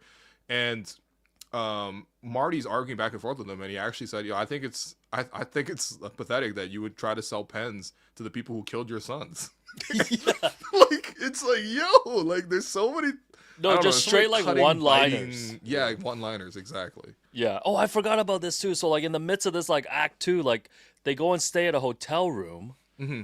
And then, like, I guess what happens? Like, I forgot now. Their bathtub crashes into like the lower floor, right? Well, so Marty like jumps into a garbage bin and is like fleeing from the cops. He briefly goes through Chinatown, and there's what appears to be Chinese chefs eating Peking duck by a garbage bin. I forgot about that. They're the only Asians in the film. Oh, actually, besides the Japanese people. Yeah. The only Chinese people in the film, let's say. They're eating Peking duck by a garbage bin.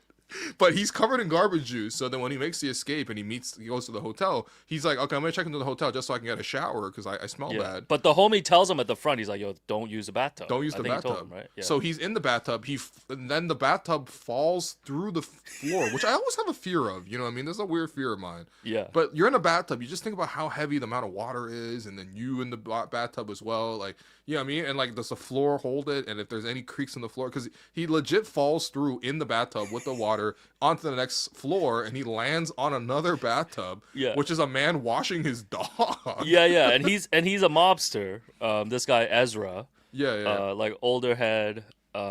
And yeah, I guess his dog Moses gets hurt, right? Well, his dog's already hurt. crushed. That's why he's treating the dog to a bath. Yeah. And then he breaks his arm. The man's arm gets broken. The dog's like squealing and running around. I'm like, yo, this is again in terms of classic Safdie like chaotic. This was a good scenes, one. I this like is a very this good one. one. Yeah, very good. Because it really does come out of nowhere. No, it's so stupid that he falls through the floor in a bathtub, man. Yeah, so because that's important because like he takes the dog. Yeah. Because he's like, I'm gonna go take the dog to the vet. Right. Like now that's this what he film becomes promises the John mom guy. Wick for like 10 minutes, but whatever. Yeah. So then they hustle the guys at the pool at the bowling alley. Right. Which I kind of enjoyed too, like watching like That was pretty fun. yeah, like watching like Chalamet and Tyler the Creator. I just thought I don't know, man. Like it's not even I don't think it's even a knock against Tyler the Creator. I just find those castings to be very distracting sometimes. Well, he You know what I mean? He's very Tyler-esque. Like they didn't give him a new accent or anything. He's just kind of Tyler in like a 50s style haircut. Yeah, because like I thought Kevin Garnett. I mean, KG literally played KG. But KG was amazing in Uncut Gems, but he was great. Like he was incredible. I was gonna ask you one of the questions of this film was who was the better Kevin, Kevin O'Leary or Kevin Garnett? Ooh, you know what? Save that for the end. Yeah. Okay. We might need to do tail of the tape on that. We might go Kevin versus Kevin. Yo, that's man. actually crazy. Yeah. So they side quest and then they scam all these like kids out of money. Yeah. But then they run into them at the gas racist station. Hicks, man. So Yeah. like they legit chase him down. Yeah. And then they get into a scuffle and that's when the dog gets away. Yeah, it's fully escapes. Yeah. Yeah, and the dog gets away, and I think we'll return to that a little later. Right. And then at some point, like Marty still needs the money because now he's lost the money that he hustled. Yes. So he goes and sees Kay again, right? Because like he sleeps with Kay and then steals her necklace. Yes. Yeah.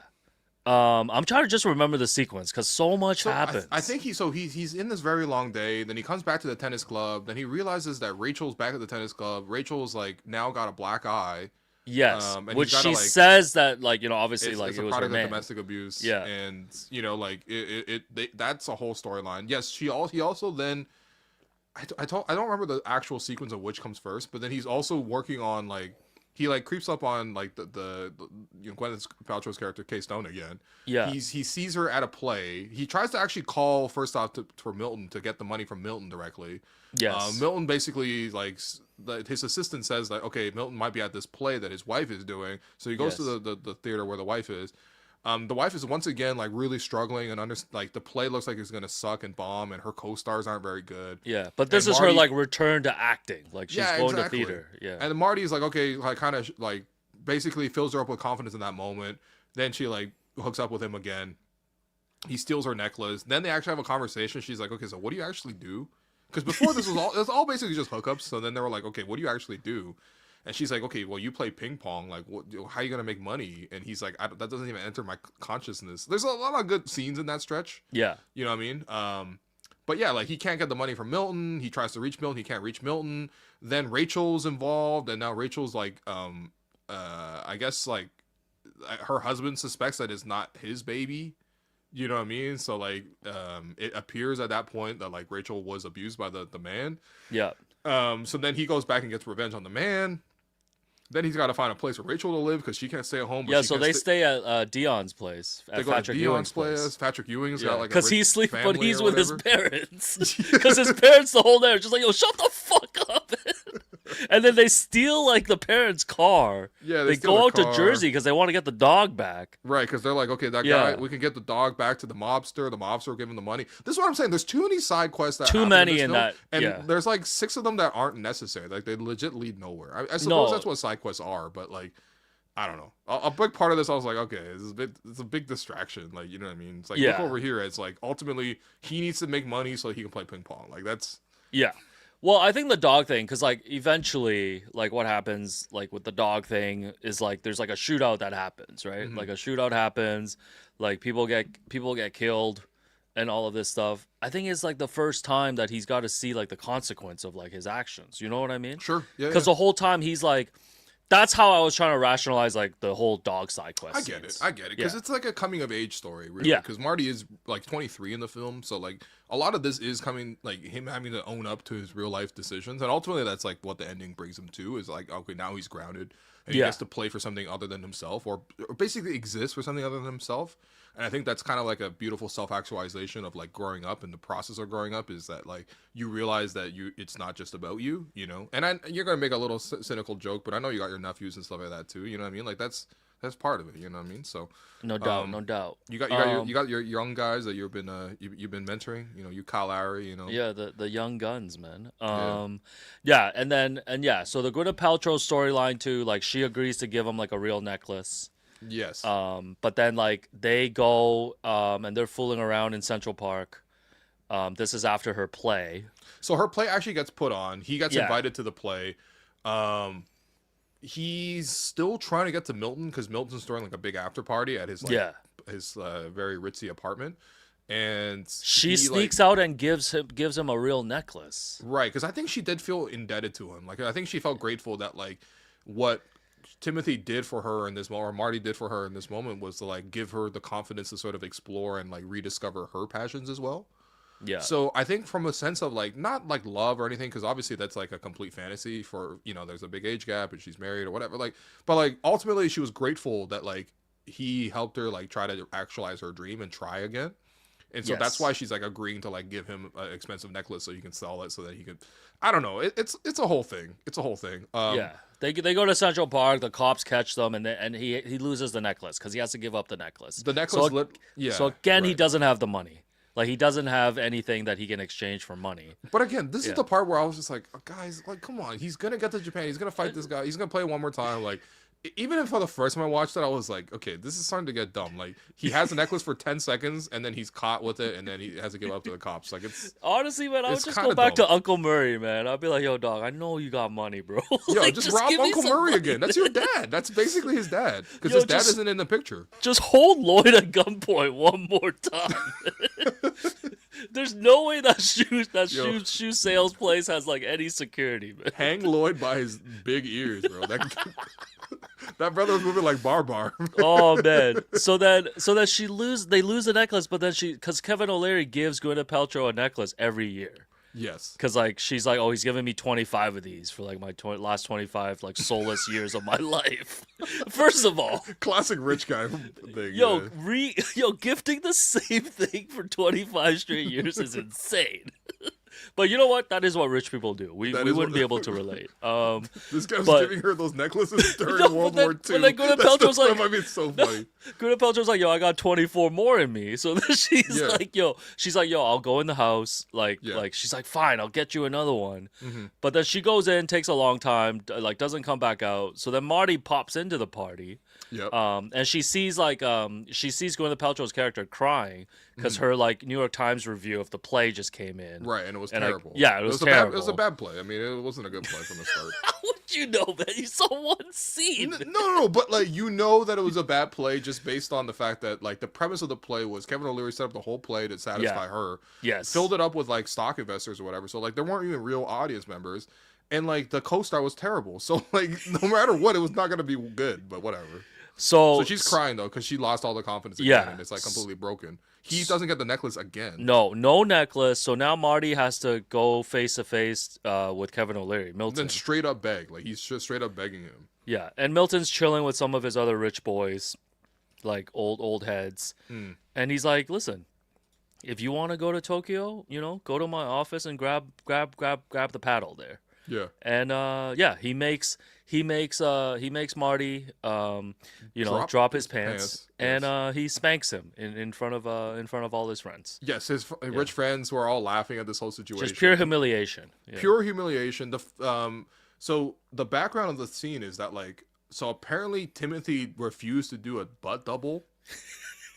Because this is where I draw the line of like, okay, now they're just leaking all this stuff to make Timothy look like, this is like such an Oscar push, narrative. Like I refuse this, all this. He refused the butt double, and Kevin O'Leary said that the Safdie brother, like Josh, made him do it like 20 times. Yeah. At this point, it's like Tarantino liking toe scenes. Like this is but at some points I'm like, this is weird. Just because you got spanked, objectively weird. Okay, just because it took 20 takes for you to get spanked doesn't mean I'm giving you the best actor, man. It's like You're telling me he got spanked 20 times on the ass minimum, and his ass was just beat red towards Yeah. the end, like Nick Nurse arguing a call? Like, come on, man. I feel like maybe when they were shooting it or when they were writing it, they thought this scene was really gonna hit. For me, it didn't really hit. It was just kind of whatever. Honestly, nothing was as shocking as the honey scene. So No, the honey this scene- one wasn't as shocking. It was kind of more funny than anything else. Looking back now, honestly, the bathtub scene is the funniest. The bathtub just because scene, it's the only honey funny scene. the first time though, because it just comes out of nowhere. No, it's so dumb. Like And he honestly, just crashes. the through. funniest part is it has nothing to do with the rest of the film in terms of like it doesn't really affect anything. It just sets more stupid things in motion. But that bathtub is a huge sliding doors because then he doesn't. No, but he doesn't get into the issue with the mobster. He doesn't get the dog issue. Yeah. Like it actually slides a lot of doors for him. But you forget that he didn't have any money, right? Because like they Yes. were trying to hustle, but you had Yes. to. It's like gambling, right? You had to come in with a deposit or whatever. Yeah. And apparently they only had $10, so they were trying to make $10 into $1,000. So the reason that was important was because he was trying to save the guy's dog, and the guy gave him $100. That's in right. Cash. Yeah. So he needed more capital, basically. Yes, So he was did trying to it all for parlay that. capital. He was Yeah. trying to parlay that and hustle his way into Yeah. the money. Yeah. Right. Okay, so he gets spanked. Also, his ass is so small. He got a tiny, like, just super narrow ass. I got man. nothing to add to that. Marty Assman, man. Yo, so he gets spanked. Yeah. He gets spanked. And then now it's all good. O'Leary's like, okay, fly you out, right?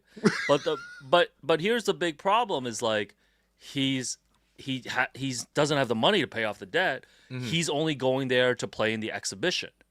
Right. Like right. he doesn't accomplish the goal of paying back his Ritz expenses. So he doesn't even get to his ultimate goal, despite how clearly No, but- ambitious and willing to do anything. He still only gets a mockery version of his goal. But he's so desperate at this point. He's like, I just want to face Endo one more time. Right. Like even if it's in an exhibition Right. setting, I'm gonna find a way to like pure love of challenge the him to game. a match. Yeah, this is unrivaled levels of love of the game. Yeah. Love of the game, also just like kind of psychotic in a way I mean, too, because yeah. he's super desperate. So we go to Japan, and there's like this whole Rockwell Inc. event that's going on. Like the Yeah. local Japanese crowd is there. Sure. I thought that was really well done, and Endo is just like kind of just like there's a bunch of people lining up to just like play Endo. Yeah. It's like a fan event, Gillette yeah. event or whatever, you know. It's like, yo, come meet Grady Dick, you know. Like, Leave like Gillette no, alone. like show some Gillette. It's like, Leave Gillette you know, alone. shake his hand, like, you know, and then move on, right? Take a pic. Yeah. Yeah. So Chalamet's one of the guys lining up, and then they face off. Yeah. But you know, it's a rigged match, right?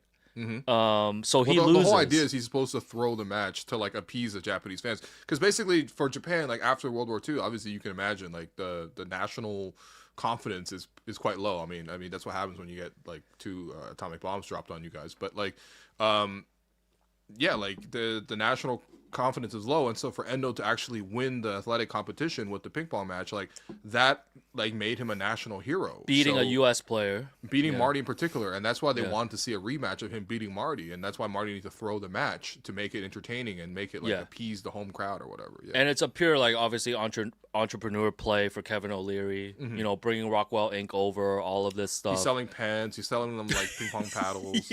I just love that he sells pens. I'm sorry. this A homie- pens millionaire is insane. This but homie okay. got the plug to Agatha Christie, man. That's a big flex. That's like getting Fred Van Vliet on the show, bro. Honestly, kind of. So he loses. So Yeah. Marty loses this like Yeah. one set exhibition, but he's like, no, like he's supposed to just walk off. This is it. But he's like, no, he demands a rematch. And O'Leary at this point is like, yo, what are you doing? Right, Like, right. like you're going off script here, bro. And then Endo's like, yeah, fine. Like we'll play, right? Yeah. So then they play, and finally, I guess in this match, Chalamet's like getting the upper hand, Right. and he's like approaching match point, Right. and this is when O'Leary pops up stage like to the side, and he's like, "Yo, don't mess this up. Yeah. If you go against me here, like there's nothing, like you have no you're way gonna be back." stuck in Japan. I'm legit gonna leave you here in Japan. Yeah, and he's like, "Yo, I was born in 1601. Oh, yeah. I'm a vampire." Yo, that was actually one of my favorite quotes in the entire film. Because again, it's Kevin O'Leary with this like dickhead face and everything. Yeah. And he just pops up and he says, "Let me be straight with you. I was born in 1601. I'm a vampire. Yeah. I've met many Marty Supremes in my Yeah. lifetime." And then Marty legit just laughs at him and goes back to the match. Yeah, Like, he's it's like, actually oh, he's kind like, of incredible. yeah, O'Leary's like, you think it's that simple, eh? You just Yeah. win and you're gonna be happy or whatever. Yeah. And he's like, yeah. So Marty goes through with it. He finally beats Endo Yeah. in a match ridiculous that scene where he doesn't count. Yeah. There's a ridiculous scene where Endo's up 20-19, so the goal is to win up to 21. You got to win by 2.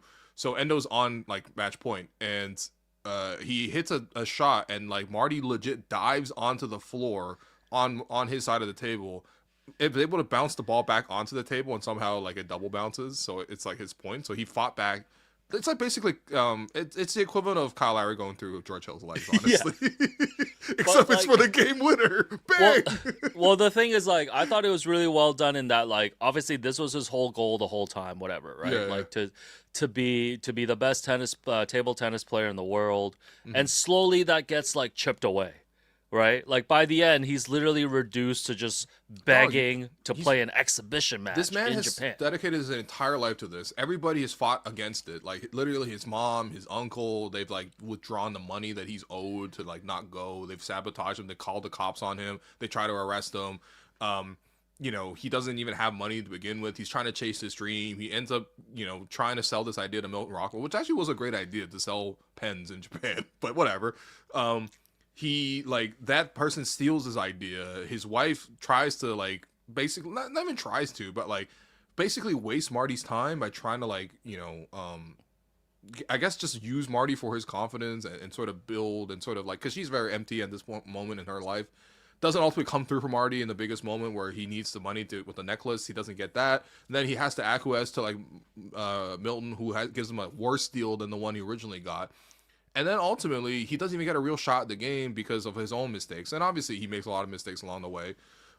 He cost himself a chance to continue competing in the World Championships because he put so much money on that bill, which he billed to the World Table Tennis Championships. But like at the end of the day, like his idea is he wants to compete and he has his singular dream, and he's made small concessions along the way to the point where it's like, what am I going to do? And also, like, he literally left everything behind. Like, by the time he's actually leaving to go to Japan for this whole event, he's, like, with Rachel. Rachel's, like, basically on her own. She can't go back home anymore.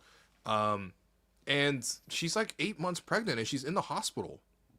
You know what I mean? She's going to labor. Give birth. You never basically know. going into labor. And he like, literally he's had flying to off leave her Japan. there. Yeah, so Yeah, he's flying off made to Japan. every concession that a person could possibly make in that scenario, and the only little small thing he could have possibly done was just, like, beat Endo. Yeah, but it was almost like In a he very had meaningless nothing match. in that moment in his life, and he just needed to complete his story arc. Yeah. Like he just needed to complete this arc, even though it was gonna bring him Right. nothing by the end. Right. It's kind of like at the end of Uncut Gems, where like Adam Sandler is like literally about to lose everything. He's over leveraged on everything. He took all the money he had. He put it onto that stupid bet where the Celtics got to win the jump ball. KG's got to get like the over of 25. Once and again, 12. betting on the opening tip is the most chaotic thing ever, man. Well, yeah, As someone who bet on once in real life, bet on Jakob Poeltl to score the first basket in a Raptors game, I do not recommend. You gotta gamble responsibly. But it's kind of the same situation, right? Like everything rode on that, and you knew that just based on the decisions that both Marty and also that like Adam Sandler's character made. Like it's like there's not really going back to a happy ending. It feels like. Because even in Uncut Gems, like if he won the bet, like he legit would just go back and gamble more of the money. And He would have found a way to ruin his life. No, he was going to Yeah. make another bet. You know what I mean? Yeah. So like that's also, he had where- 2 homies waiting through the plexiglass to Yo. shoot his ass. Like Pretty literally, you make someone wait while you watch a whole Sixers Celtics game. You about to get shot, man. Sixers Celtics game 7 was a great game, man. People are hating on that game. For He no wouldn't reason. even let homie watch that young, man. Oh yeah, we gotta ask that young what it was like to be on Uncut Gems. Yo, that's crazy. but like man. I mean, I guess the other parallel of many between the films is that like the uncle is the ops. Somehow the Yes. uncle is the ops for both of these films. yes, Or whatever. never trust your uncles, man. Yeah. That's like the other. You know, I lesson. don't trust my uncles sometimes. Actually, I got some bad uncles in my life. I got too many relatives that listen. I'll be careful. Really? Okay. So yeah, he wins this exhibition match. Yeah. You know, he's happy. Endo's like, yeah, whatever, man. Congrats. Like, I don't even think this No, goes on Endo's record. The thing with Endo is he just respects it out of love of the game. He's like, I respect that you're a competitor, so I'm going to give you Yes. this game. Like for no other reason, because he's been pretty horrible to Endo in this stretch too. But also, I mean, by the end, Marty is just pure begging, right? Like we were saying, like when he was begging, like Kevin O'Leary to go to Japan, like he just looks so desperate. Like there's just no more swag in him. Like he's literally begging Endo, like please, like I came all he's the way literally here. on his hands and knees. He's begged everybody to get to this moment, and then he actually plays a real match and he beats them, which is really funny because like this whole match doesn't even happen because like he's speaking to a largely Japanese crowd and he's trying to tell them like the whole first game was a sham and he's got to play a real game. And it was this one man in the crowd who's Japanese. He's able to understand English, I suppose, and he translates what Marty says to the rest of the Japanese crowd to like encourage the crowd. And then one Japanese guy in the crowd goes, "Yeah, like yo, I want to see this." Yo, he was like, "Real game, real game." Yo, another huge sliding doors moment. Yeah, what if that man didn't speak English? Then there's no match. He just flies home with Kevin O'Leary, gets spanked again. Yeah, he misses the birth of his child too, by the way. Yeah. So he's done. Now he has no way home, and he flies back, I guess, with like the military, because like he goes on this plane. Well, with so all the the U.S. military Army guys. was in attendance. By the way, that's also part of the reason why the Americans like initiated. What's the plan called? Like the Truman Plan or something? But like, But the reason they put so much money across the world rebuilding is they left military bases in like half the world. So if you look at a map of the U.S. military bases, it's like they have a bunch in like Japan, in Guam, obviously that I guess that's U.S. controlled territory. But like when they rebuild Germany, there's a bunch of military bases in Germany, Spain. Like it's literally all around the world. Like the U.S. literally put the military bases in this, so it's like not a surprise to see military like U.S. military like show up in this event that's happening in Tokyo. Because they would have been everywhere. Yeah. So he goes Which, by the back. way, they still are. Look into the Okinawa and everything like that. He goes back and he goes and sees Rachel in the hospital. Yeah. I think finally he tells her that he loves her. Yeah. And then he goes to the room with the babies. Yeah. And he gets to. Does he get to hold the baby, or he sees the baby through the window? He sees the baby through the window. There's a whole room of babies. They're all crying. There's one like nurse in there. He's like, I want to see my baby, and she holds the baby up to him through the glass, and he's just crying and breaking down. It's actually very, very, very. I don't know. What do you think of the ending? Because there's a lot of conversation about the ending, whether it was deserved or not, whether it was the right ending or not. And Kevin O'Leary, I think, was actually interviewed about the film, and he's like, I didn't feel like the ending was deserved. I feel like he should have died or something. Which I'm like, okay, died for what, bro? I don't understand why he had to lose a life. We don't need to ask KOL about dying. Killing and dying. Snatching lives. Yeah, it's all I'm saying, man. No, but I think for me, like the first time watching it, I don't know if it felt like kind of not like abrupt, but it was like, oh, suddenly, because they play that Tears for Fears, like Everybody Wants to Rule the World song, and it's like kind of an upbeat song, and you're kind of just left like open ended, It's like, yo, he's there. It's like, how does he really feel? But it's like, then I think about it some more, like watching it a second time too. It's like he finished a story arc in his life, Yeah, it's a like he finished one story arc, and it's like the bookend between like the start. With the spermy opening credits to the baby being born, like that's like a nice full circle script, just to like bring it that way too. So yeah, no, I think on the rewatch I really did like the ending, because it's almost like, oh, there's a promise or hope of like, okay, maybe like he's moved, like one part of his life is over now, and he could be like this dad now. Like I don't know how great of a dad he would be. Oh man. Yeah, but like I feel like it's like, oh, you're moving on to the next part of your life. Yeah. So I think the background here is like Josh Safdie, who wrote the script and directed. Like he became a father more recently as well, and I do think that like this kind of like is a personal commentary, or maybe a personal reflection of his own situation.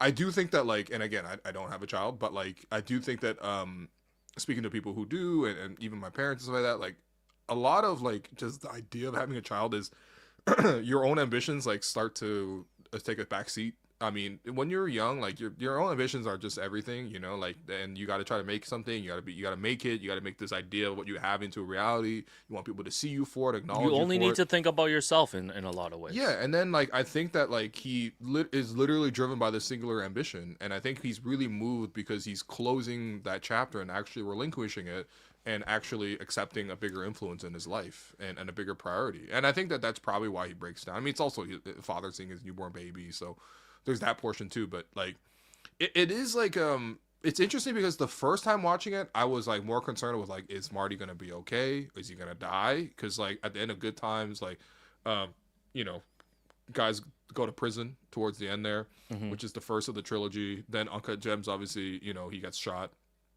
And then this one, I'm watching it and I'm like, there's so much stress in the film. Like, I don't know, is he gonna die or something? But ultimately, everything's okay. And I think that's where the dissonance comes in the film. It's like, how did he go through all this shit and everything's okay? Just because the kid was born. But then again, you really think about it, it's like all his little petty dreams and stuff like that were petty in hindsight, you know? And so to see him get humbled in this way was probably the desire for the entire audience, because he is driven by this like manic ambition. But to see him ultimately come around to like something bigger than himself is the ultimate humbling, you know, and it was satisfying in that way because it satisfied both him relinquishing that, but also him accepting reality in a way that he basically ran from the entire film. Yeah, and Josh Safdie was asked about like the ending because everybody obviously was talking about it, and he said originally the plan was to have this extended montage showing the rest of Marty's life. So like Marty would have stayed a shoe salesman. He would have become really successful. He would have franchised multiple locations. And this then guy invents Foot Locker like he's Poot.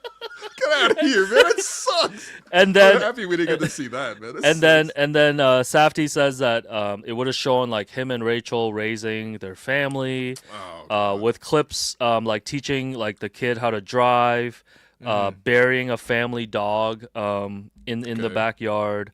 And then the movie would have ended with him as a grandfather, playing like with his grandkid. I'm kind of with you. It's kind of good to just lame. it's kind of good to just kind of leave it that way. Yeah, because that just feels so divorced from this singular movie. That we just there's watched. other words, man. Yeah. Oh, sorry. Yeah. Separated? No, that's still Separated. no, but no, I wouldn't have liked the. I think the montage would have like. I don't know. I might have bumped this movie down by a full star. 100%. Yeah. No, you can't take me the whole. You can't be for 2.5 hours showing me the most chaotic person, and then at the last 10 minutes you're like, here's a slideshow of his life. Yeah, here's him opening 4 Jollibee locations on the Lower East Side. Yeah, like that's not right. So. Oh my God.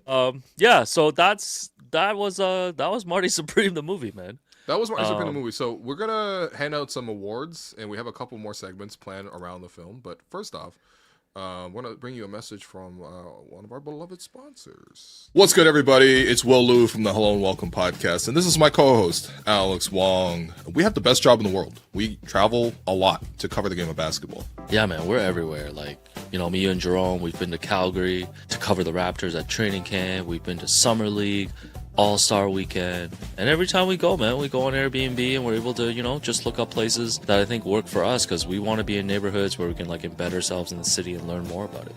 Yeah, and, you know, with Airbnb, the options there, way more space, way more privacy, and definitely better locations to be in those neighborhoods and sort of live like a local. And also very underrated, but personal space is like, you know, very necessary on these road trips. No, for sure, man. For all the time that we spend together, like working together, like you just want that downtime, you know, have our own rooms, have our own showers and stuff. But I think, you know, the good thing about Airbnb too is like we're able to find spaces where there's like common areas where we can like hang out in the living room and be able to record and then just go to the games. Yeah, most importantly, after all that work is done, you know, we go out and we find the local bars and restaurants that are definitely the favorites in that area. And, you know, by the way, pro tip, speaking of favorites, when we traveled to Raptors Sixers last year, we found a great home on Airbnb using the guest favorites feature. This is a badge that actually shows you the highest rated and most loved homes on Airbnb, ensuring that, you know, we found exactly what we're looking for. Yeah, man, that's the way to go, man. Book a stay with Airbnb and find out why it's the best way to travel. Yo, by the way, you know who should have got an Airbnb, bro? Marty, man. He probably wouldn't have fallen through the ceiling. Honestly, I can't, after talking about this, I can't get over the bathtub scene. It's actually so funny. It's so unnecessary. No, so it is necessary, man. It's making me appreciate, like, it kind of triggers so many things in the middle of that movie, man. It does. Because I think, okay, one thing that the Safdie brothers do a great job in their films is building momentum. Yeah. Making you feel like you're out of control. Because the characters keep making riskier decisions and, you know, like, but That's just stupid. I'm sorry, man. No, man, I'm appreciating the bathtub scene more. He has to jump in a bathtub because he jumped in a garbage bin, and then he has to like win the money and take the money with the dog to go gamble, and then he gets that robbed from him, and then he loses the dog. Like it's like, oh brother, like that. No, how I'm much sorry, can one man do? You know, the bathtub crashing through to the next floor. It's so stupid. it is very Just funny. like I'm as a sorry. scenario, man. All right, so we got a yes. couple of segments. What do you got? What do you Yeah, got for me? so quick post movie, release questions here. Okay. I think the number one is like, how did this movie compare to Uncut Gems for you? Very different because of the ending. Even very different over the course of the pacing of it. The characters here felt more cartoonish and funny in a way that Uncut Gems wasn't as funny to me. Uncut Gems had some funny moments, no doubt, but like it felt ridiculous. But like all the characters felt immersive. Like they're in the Diamond District, they're athletes.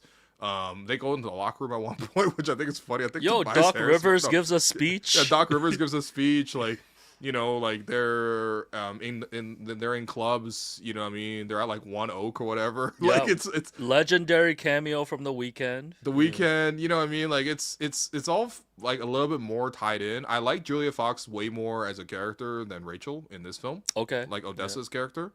So like I definitely Uncut Gems is like a 5 out of 5. Like it's not a bold statement to say.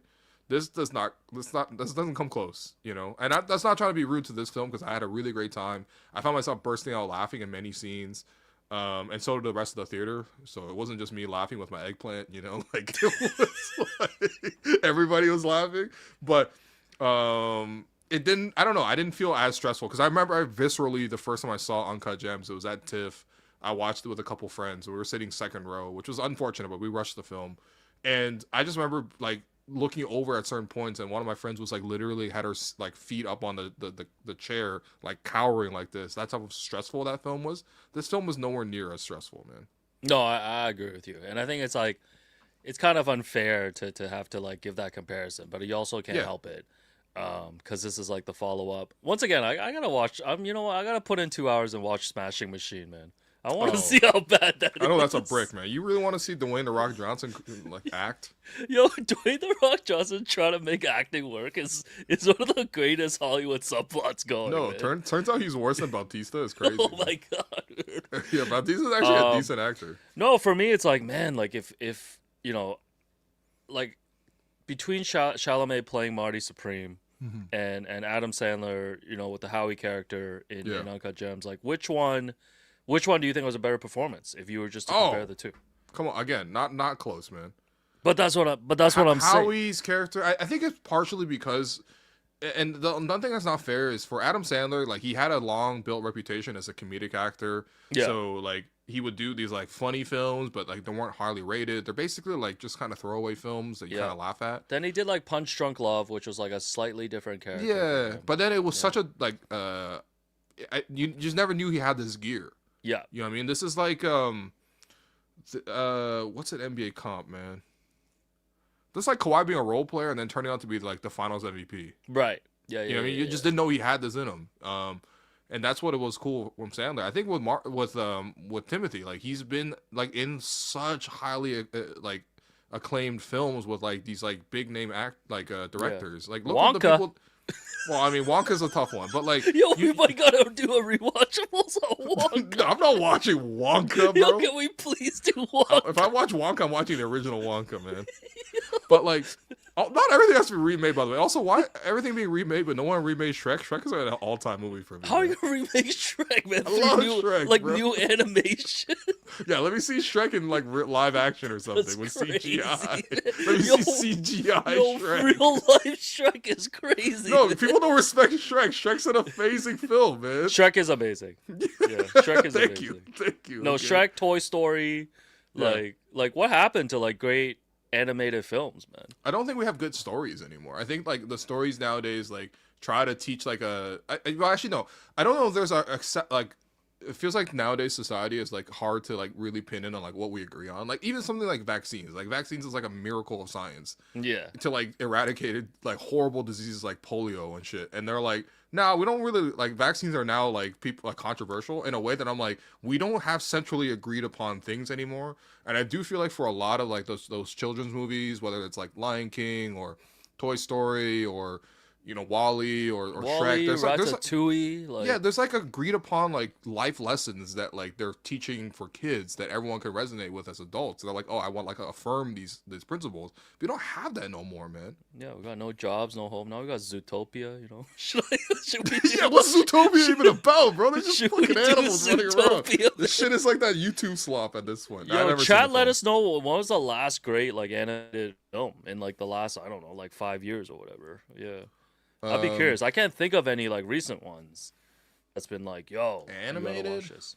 I don't know, man. Yeah, Last it's time you been told me to watch an animated film, it was Slam Dunk. So Oh yeah, but that's like a personal one for me. yeah, exactly. Yeah. Yeah. No, well, I asked you that question because I'm like, man, even thinking about it, like Adam Sandler got snubbed for Best Actor, man. I didn't go back to see who won that year. I don't even know if Sandler was nominated. I feel like he should have been. But like looking back, I'm like, the way you describe his performance, like that's one of those like once in a lifetime like career performances, man. Because this guy went right back and did Hustle with Anthony Edwards after, man. No, it was such a brick.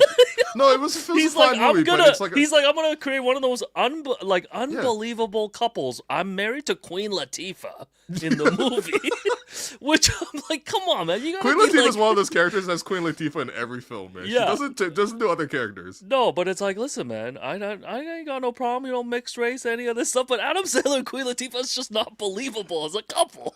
No, it's just not believable. So 2019, which was the year Uncut Gems came out, so I'm assuming this is the other like people who were in contention for it. Yeah, it was Bradley Cooper for A Star Is Born. Cooper was desperate too, man. Willem Dafoe at Eternity's Gate. Rami Malek in Bohemian Rhapsody. Wow, they remade Bohemian Rhapsody. Viggo Mortensen as in Green Book, which was a brick, by the way. That movie sucks. And then Christian Bale in Vice. See, but that's what I'm saying. So he wasn't even like one of the Sandler should have won nominations, man. I think Sandler should have won. I mean, no, but Sandler's like Kawhi in that sense because after 2019, what did Kawhi do? Go chase a bag and end up doing crappy movies. No, That's but what Sandler did too. Sandler just loves wearing his baggy like basketball shorts and making like bad movies. Yeah, that's like his favorite. No, man. that's his whole steez. Apparently, Rami Malek won. That's not right, man. Yeah, no, that's terrible, man. Yeah. Anyways, yeah, I guess this leads to the second question. Is like, oh, does Timmy deserve the Best Actor award? I feel like you've watched some of the other movies where the guys are nominated for. To me, it's like between Leo in One Battle After Another and Timmy for me. But Yeah, I would go Leo. Yeah. I think streets love Oba in a way that like I don't know if they because Marty Supreme is still a little bit more controversial. If I had to guess, I don't think he wins. Hey, we've seen Chalamet win a couple of these already on the awards like circuit. No, So, but he's Golden done more Globes is a big artsy deal. films. You know what I mean? Like, Yeah. I think the way he's carried himself too, I think has rubbed some people the wrong way. Yeah. So, yeah, I mean, it's not like Leo has universal fans either. Leo's got his own things, but We need to develop a Moneyball advanced metrics to like measure actors, man. I don't even know how you do that. yo, though. actor war. Yeah, but it'd be so stupid. It'd be like Rotten Tomatoes minus. No, but you know what? That's actually a good Letterboxd. idea. Hold on, wins Yeah. above replacement actor. Yeah, Okay, but what's Laura. the formula though? Yeah. So, if you put like an average actor, right? We got to define an average actor. Like, if Yeah. you put like, I don't think it should be spelled out war. It should be aura. Yeah, it should be AURA. Actor underrated. I don't know. No, because like, could someone else have done what Timothy did in this film with this character? I do think yes. Well, In a way that no one else could have done what Adam Sandler did for Howie in Uncut Gems. yeah. Well, this is the same thing. It's like, could Chalamet be Leo in One Battle After Another? And could Leo be Chalamet? But young Leo could have done this because young Leo essentially did Catch Me If You Can, which is his closest film to like Marty Supreme. Yeah. No, that's fair. And Catch Me If You Can is a great film. Yeah. No, I think love that the good thing with Catch Me If You Can is he had an incredible strong like number two. Like, wow, we're really Simmons here. But no, the beauty of Catch Me If You Can is Tom Hanks is an amazing number two. Yes. Yeah. So Yeah. like they're able to have like an incredible 2-man game. Well, And here this he film, doesn't really has have to one. carry. You're just He has to looking at carry. fucking Timothy the entire film, and it's not. There's no one he's playing off of. Even like Yeah. yeah, No, all Tyler, the people- creator is like Chucky Hepburn. Shouts to Chucky. why? He's, Yeah. No, am I wrong? I guess Kevin O'Leary, but Kevin O'Leary has like a great role player performance. He's not really a co-star. Kevin you know? O'Leary's like a 43-year-old Tosh Gibson putting up 20 and 10, man. That's He's phenomenal. He's Tosh Gibson wearing 67 on the Hornets for no reason. He was the original 6'7" Tosh Gibson. They're like, Yo. should he play? We need Tosh to do the 6'7". Oh shit. What else? Yeah, so the Marty Supreme jacket, you referenced it earlier. Yeah, We've seen this, Cat, like Anthony Edwards, big celebrities have worn it. It's like the most coveted item. They did all these like pop-ups in like New York, LA, I think Mexico as well. The cheapest Marty Supreme jacket, the most expensive Marty Supreme jacket currently is on StockX is going for $22,000. Do you plan on spending $22K? This could be your Marty Supreme story arc. Let's go hustle some guys. You gotta hustle podcasters. No, let's go. What hustle skills do we have to hustle people Let's go with? hustle some guys at like the Pacific Mall, like pool. Oh, Jerome could really hustle some people. Jerome is a fantastic pool shark. And then so. we stay in a hotel and our bathtub crashes. Oh, you be crashing because they're like, hey, don't take 5 showers a day. Yeah, they're like, yo, the water can only handle 4. Like, do not take the 5th shower. So, will you be spending $22K on a Marty Supreme jacket this year? No, but I do find this part to be interesting because a lot of people are like fucking with this. Okay, so there's this segment of society, I feel like maybe in the manosphere, let's say, where people are like really attaching onto like machismo, like quote unquote alpha things. And, like, I think there is an element to this film that appeals to that in a way that obviously it undercuts it, you know what I mean? But like maybe people aren't able to see the undercutting and sort of like the. But I don't think anyone's coming out of this being like, yo, Marty Supreme's my hero. No, but I think a lot of people are resonating with it, and I think the way Timothy's like specifically marketing the film, I think is trying to speak towards that crowd, that brotastic kind of crowd where. It's even for a reason like a lot of like Sopranos is coming back and like people are like loving Sopranos again. I mean, that's natural. It's a great piece of art and everyone's going to, discover it on their own time. It's going to transcend generations.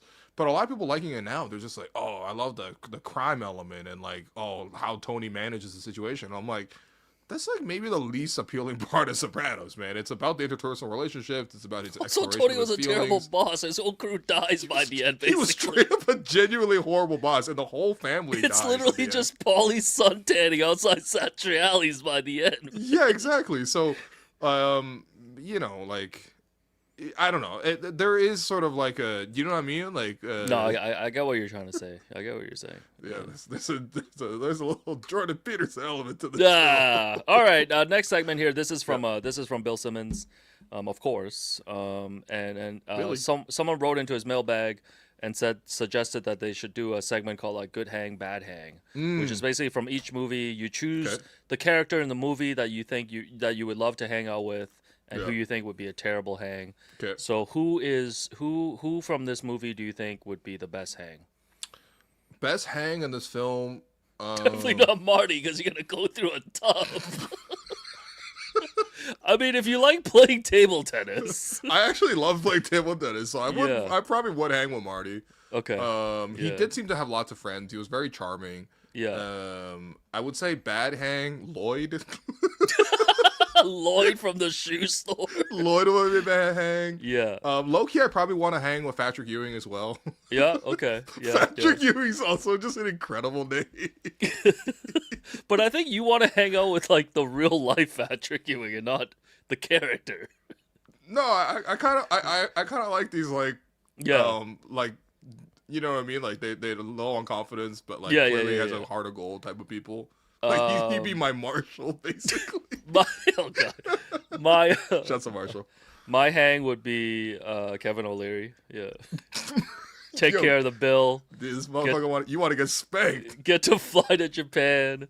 I think it'd be great. Who would be a bad hang? I don't know who would be a bad There's a lot of bad hangs. Gwyneth Paltrow looks like a horrible hang. No, I'm not gonna Gwyneth lie. Paltrow. We could talk movies all day, like exchange letterbox. Are you talking about the actress? Okay, Yeah. The character. The character. Okay, Yeah, cool. yeah. We could talk about films all day, man. Rachel seems like a genuinely good person, but I don't know if I want to hang. You know what I mean? Yeah, She's yeah. just- Bad hang would she's be at a pet store. I guess I wouldn't mind hanging out at a pet store. It'd be kind of cool. Like she was like handing armadillos to people. I'm like, why is that man buying an armadillo? But whatever. bad hang would be Rami, the guy who runs the tennis association.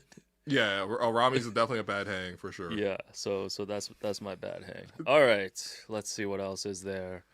Okay, so let's hear we're gonna give out the 3 stars Sick. and the Gerald Henderson Award. I guess how should we define Gerald Henderson Award under the movie format? I don't know, man. Thanks. It's vibes, bro. What do you mean? Yeah, for me, It's just a character that will stick with you, even though they had a very small. part or to something play. that kind of came out of nowhere Yeah.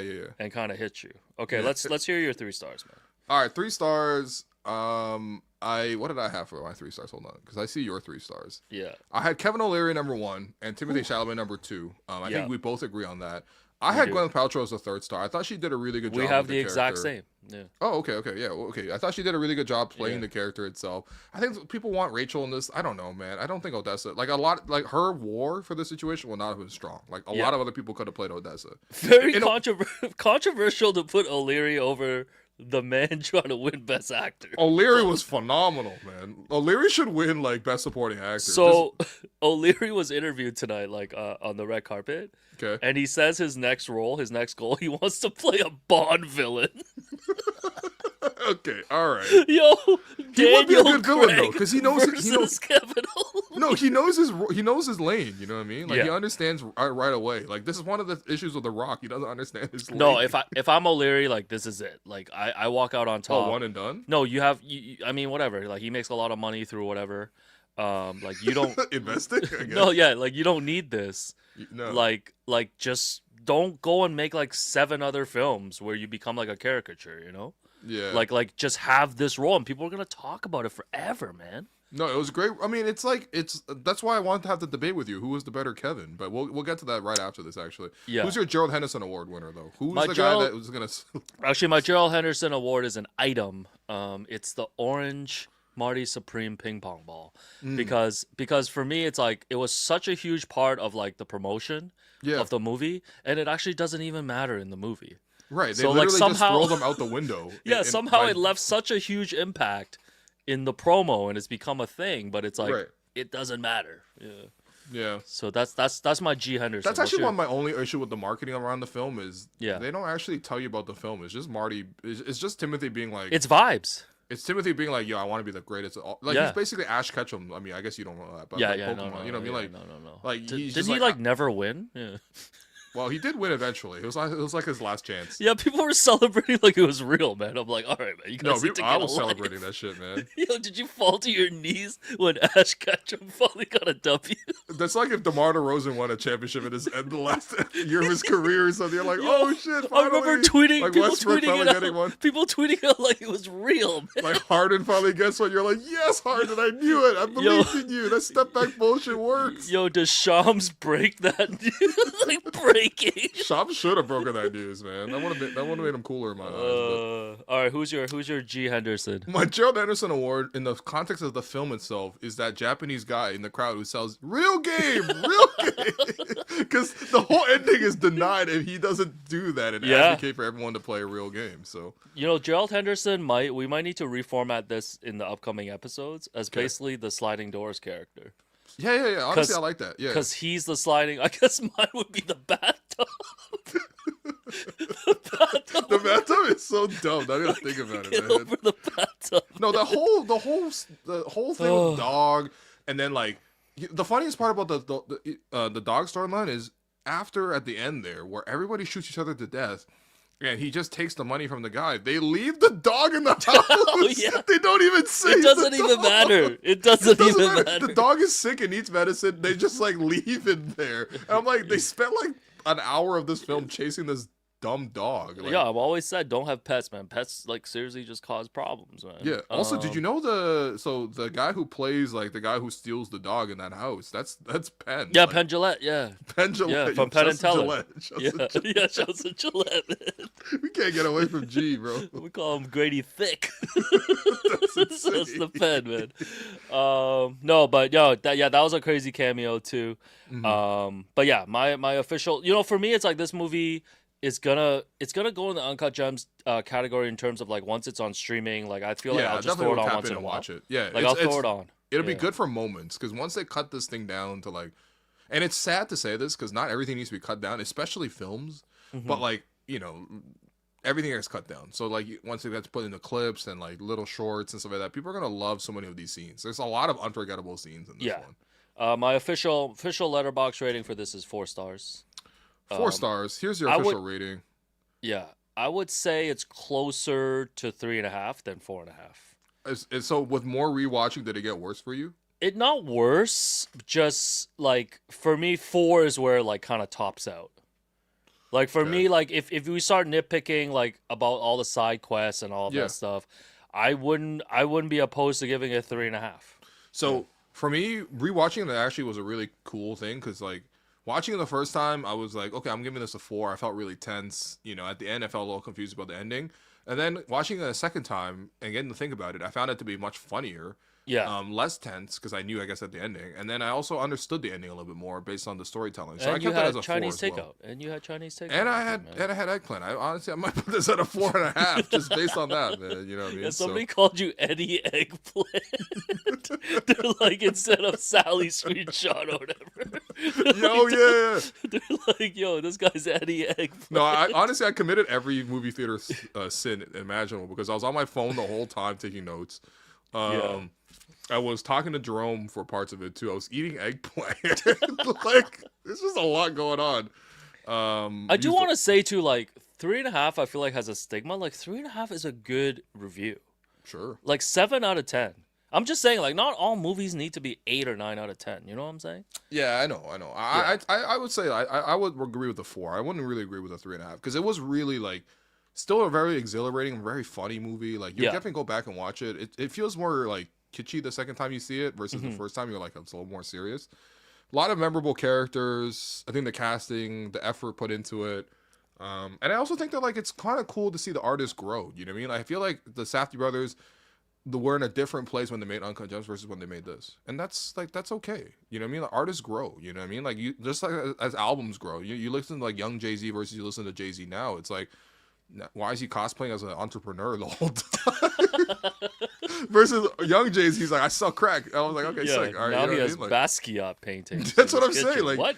But you had to grow with the artists, you know what I mean? And sometimes it takes you to bad places, like Kanye. Like you grow with Kanye, it's not gonna be good for your life personally. But like, I think in this case, like you're seeing the growth, and like a lot of these films are highly personal. Like if we did one battle after another, like that's a super personal film to Paul Thomas Anderson and like his own like feelings as a white dad, like raising a biracial child in this like very dangerous like society. You know what I mean? So I don't mind that Josh Safdie like essentially like threw in his own like revelations of having a child towards the end. Yeah, because I feel like if he didn't have the child, the ending would be entirely different to this film. Well, we'll get to a few more kind of leftover questions from you before we close. But you know what I was thinking while I was watching this movie is, Marty Supreme could have made a couple more chill choices, man. Maybe he could have gone down a different path. I'm not gonna lie to you, man. Nobody has made less chill choices than Josh Safdie in terms of his characters in the films. And I'm recommend when this film comes out. I think it'll come out on streaming eventually, and obviously you can be able to rent it on digital and stuff like that.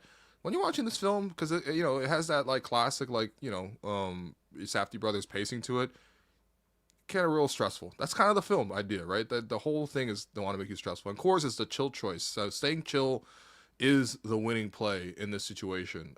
I know obviously I always advise you guys to have a Coors when you're watching the Raptors game, but please, when you're watching a movie at home, also make a chill choice. You know what I mean?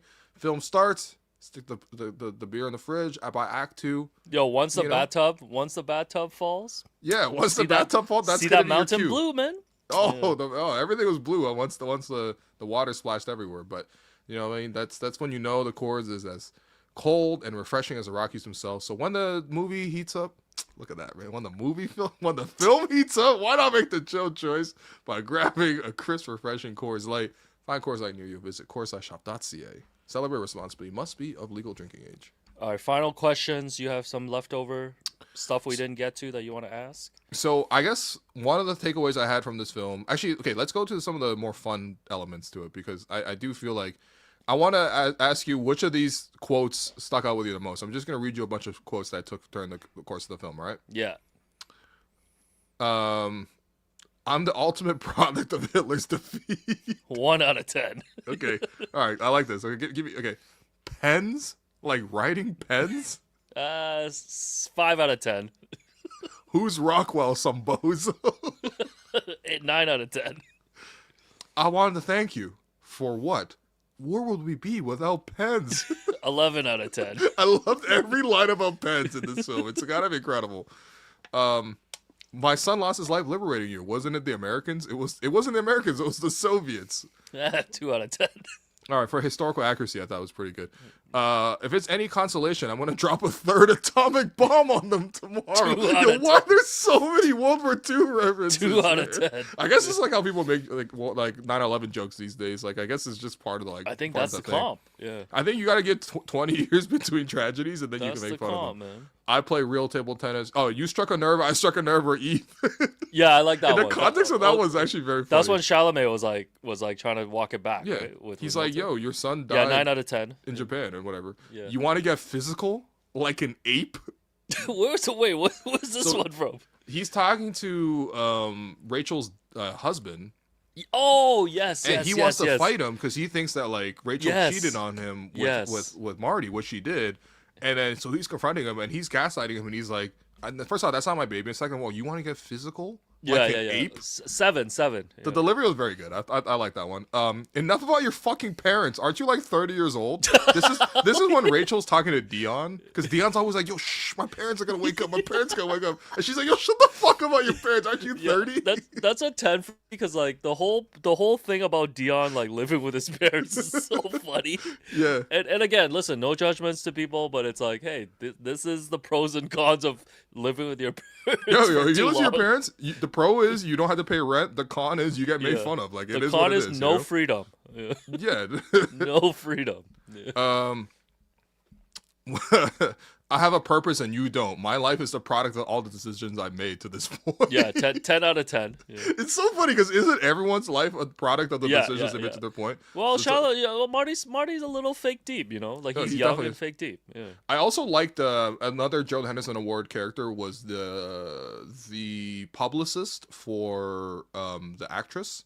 Oh, yes. Because he has 2 lines when he first appears where he walks in on Marty and what's her name? Rachel. Oh no, Kay.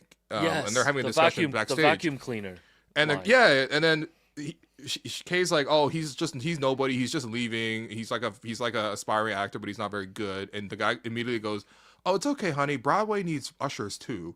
And then she's like, "I'm gonna leave him a ticket for the play tonight." And he immediately goes, "When you see her act, you're gonna feel like you got your cock sucked by a vacuum cleaner." I'm like, what the fuck? Honestly, I would read his letterbox. No, his letterbox is insane. Yeah.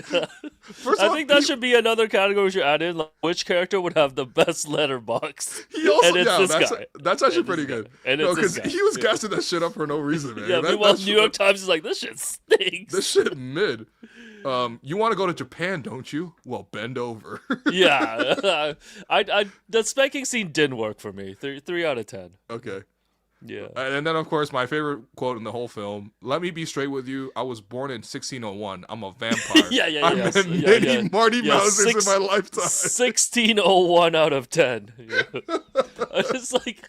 I just don't even know why he said that. No, it's so funny. He just all of a sudden breaks out that whole speech, and he laughs at him. You're a vampire with no follow-up, man.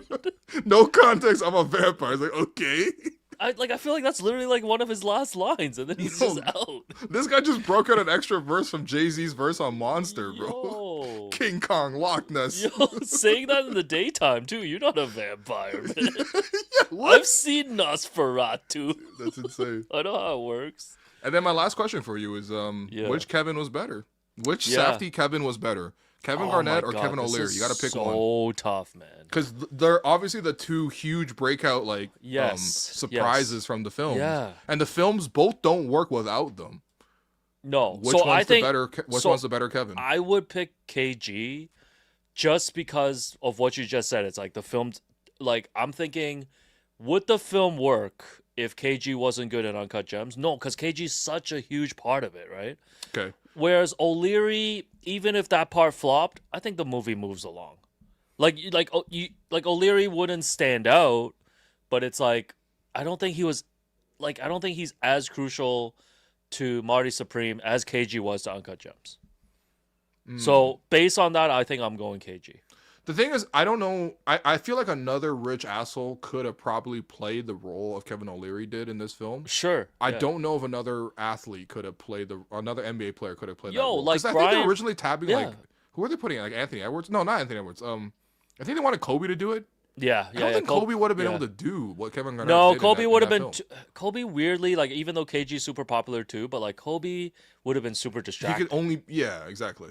Like it would have been super distracting. Like Logan Roy, the guy, could have played Kevin O'Leary's role. Yeah, man. Brian Cox. Brian Cox could have totally played. Yeah, Kevin Brian O'Leary. Cox could have played that role. Yeah. So I'm gonna go KG, but like Okay. it's very close. So that's actor war. Yeah. No, it's true. It's true. Because can you replace that actor with someone else? Yeah. How yeah, no. replaceable is that actor? And also, I give KG. Well, I guess they both get points for not being actors. Yes. But like yes. O'Leary's done TV. So like That's I'm true. giving I mean, I'm KG's giving done KG TV. more. He's played his whole career on TV. I know, He but does it's like he interviews and hasn't stuff. acted. Like at least O'Leary's like in like Dragon's Den and all that stuff. Like he's been on a like It's Well, reality yo, TV. yo, What do we're you gonna go mean? Dragon's Den versus Area 21 on TNT right now. Craziest story is like when I went to All Star Weekend in Charlotte. Okay. I guess this was like 2018 or something. Yeah. Shouts to Ahmed and Kieran from Yahoo Sports. Oh, this must have been 2020 then. Was it? No, it must have been No, 2020 was Chicago. 2019. Okay, maybe 2019. Yeah. I interviewed KG. We got like a one-on-one with KG because Oh, shit, that's he was sick. doing stuff with N1, Mhm. and KG was like super chill. Well, it was funny because like Kieran was one of our producers, Yeah. and like whatever, like he was like more helping behind the scenes, like wasn't really like a huge basketball nerd like you are, we are, whatever. So the first thing when he's like miking up KG, he's like, "Yo, what's this N1 thing?" And KG looked like he was gonna slap him. He's like, "What you mean, man?" I had to step in and be like, "Yo, Kev, man, how's your day going?" Anyways, we do the interview. It's like a 10-minute N1 like whatever promo, right? Yeah. One of those interviews. Yeah, of course. And then when I'm done, I'm like, "Yo, what are you up to?" Because like he retired, and then he's like, "Yo, I'm working on this movie with Adam Sandler." Oh. So like, This guy watched Uncut Gems? Yeah. What? But then I didn't really think twice about it because like I'm like, okay, cool. Adam Sandler must be some like dumb comedy movie. No, because you know how like LeBron did. Here's Along Came Polly. No, with what did Kevin LeBron? Garnett. What did LeBron do? The one with like Amy Schumer. Trainwreck. Yeah, I'm like, it's gonna be one of those where it's like, Yeah. KG makes an appearance. Yeah, like LeBron could have never played what KG did in Uncut Gems. No. That would have ruined the whole film No, if it was no, LeBron no. instead of KG. Yeah, I'm sorry. yeah. No, first of all, it would have been like a clutch production. It would have been like heavily edited. Yeah, Rich Paul is somehow the character that. No, it would have been Spring Hill Productions for sure. Goodness. No, but it's crazy when I think back on it because like a year later, I'm like, oh shoot, he was talking about Uncut Gems, Yeah. and like That's so sick. he's put in like one of the most ridiculous performances ever. Why But people have got to yeah. put KG in more stuff, man. KG's really charismatic. that's I mean, my other thing is like he's also another guy that's just like, yo, just leave on top, leave with Uncut Gems, man. Right, You're not right, gonna right. top that. No, you're not, man. Yeah, I mean sure. that was Julia Fox's Apex Mountain too. Man. Oh, it was actually the apex for everybody involved. Like everybody in the film, that was their apex. Once again, Even Sandler for the weekend, actually. Sandler went to do Hustle after. Yeah, and the weekend wanted to do that stupid show that he did with like Lizzie Rose Depp or whatever. Yeah, that's right, from Nosferatu. This man really watched Nosferatu carefully. So I would go with Kevin Garnett. Yeah, okay. That's I would go with that, Kevin. There you go. That's All a right. tough one, man. That's a great one. Yeah, that was the first and only version of Kevin versus Kevin. Yeah. No, I like All that. right. Well, guys, I know one of the comments was, I thought this was a Raptors channel. You guys also do movie reviews. That's right, guys. Let us know how we did with our first Hello and Welcome Film Club. Let us know what films you want us to watch. We can sort of obviously talk Well, about it in people were advance. asking in terms of like, any teaser for the next one. I mean, we'll talk about it and we'll try to come up with a couple films and just like kind of let people vote on it and stuff. Sure. Just voting, I mean, I'm Yo, not a big man, fan of I thought you were pro voting, man. What I'm happened trying- to sending our guys to the All-Star That's game? different. That's an inconsequential vote. Here's my pitch for you for the next one. Is Okay. I feel like we should pick something from Bill's top 50 rewatchables. So I will do Ocean's 11 from that list for This sure. guy's already putting in a no trade, no film clause. And then you recently revealed to me today that you've never seen Die Hard, which I did watch yesterday. I Yeah. feel like you would really. I feel like the streets would enjoy a Die Hard rewatch. I mean, sorry, Hello, Welcome Film Club. You think Die Hard would be good? If you think Die Hard would be good, I'm down. Yeah. Okay, I think Die Hard would be really good for this. Yeah. But I also do feel like you'd love. I think Ocean's 11 would be great for this too. I I think feel like we should just choose the films and let people like watch it along with us. Like, because we did Lord of the Rings in the past. We reviewed other films too on Stephen LeBron Radio. yes, But, yes. And eventually we want to like, especially if we're doing older films, like we do want to look into like just screening the movie somewhere like in the city. This brother wants to rent Paradise to watch Godfather 2. You know what? I knew know, it was you, Fredo. I know this movie's been overdone, but I feel like me and you need to review Heat at some point, though. Okay, actually, Like, I'm gonna admit to you, I haven't seen Heat in totality. Okay, So but that's you actually a just good know thing. the big ass scene. Because you've represented our last 7 conversations, man. well, today you were watching CMP. Yeah, we're good, and man. you were- Yeah, you were like, chill. Yo, he got a big ass. Chill, dog. You got your head all up in it. Okay, so the fact that you haven't really watched Heat, like, we Yeah. gotta put Heat in there. Heat, Die Hard's on this list. Heat, Die Hard. I'm down to do a John Wick. Why, man? John Wick would be really John fun. Wick. Any Fast and Furious, I Can think we would be do a hilarious. rom-com? I would love to do a rom-com. I'm down to do a rom-com. I did Hitch with you back in the day. Yeah, and that was a great episode. Yeah, why don't So we wh- do The Notebook? Okay, Notebook. I've never seen the Notebook, so we can do the Okay, Notebook. okay, we can hit Notebook. Yeah. I'm trying to think, man. Yeah, Fast and Furious would be hilarious because I would come up with 100 sliding doors moments if they didn't go to space. When Harry Met Sally, that would be pretty fun. Rom-com. Yeah, I'm down, man. Yeah, that is it's very charming, I suppose. Pretty Woman, Notting Hill. Wow, there's really a lot of Julia Roberts films in this as well. Yeah. Wow, Yeah, they're so saying those modern favorites include Crazy Rich Asians, The Big Sick, Always Be My Maybe, and Anyone But You. Yikes, we fell off. Those are all bad. I'm sorry. damn, man. I'm sorry. I mean, not bad, but like, not rewatchable level. Yeah. Man. No, okay. So I think Heat for sure. Okay. I'm down for Die Hard. Heat, Die Hard. Okay. What's the other one we just Oceans? said? Oh yeah, Heat, Die Hard, a rom-com. Yeah, we'll find a Definitely. rom-com. I feel like When Harry Met Sally was pretty cute, but I Yeah. mean, I feel like a lot of 80s dating or 90s dating like tropes are dead now. Yeah. I would love a Alright. good modern rom-com, but So yeah, so Heat, Die Hard, rom-com, yeah. and then I'm I a big think fan of Mountains May Depart or whatever. no, I'm not gonna make people watch Mountains Apart, but I highly suggest you guys do. Yeah. Love Actually. I love Love Oh Actually yeah. as well. Love But Actually yo, is a no, great film. I'm down to find a rom-com Okay. that works. I think we need to find like a sports movie. Sports film. like a I feel more like we should just do Moneyball, man. Yeah. I love Moneyball. Well, we talk about I Moneyball feel like we all already the time. did talk Moneyball already though. Okay. Yeah, no, I'll think about that. A great sports movie. Yeah. Yeah, I guess we can. this definitely counts. This is definitely a sports film too. And these are like sports adjacent.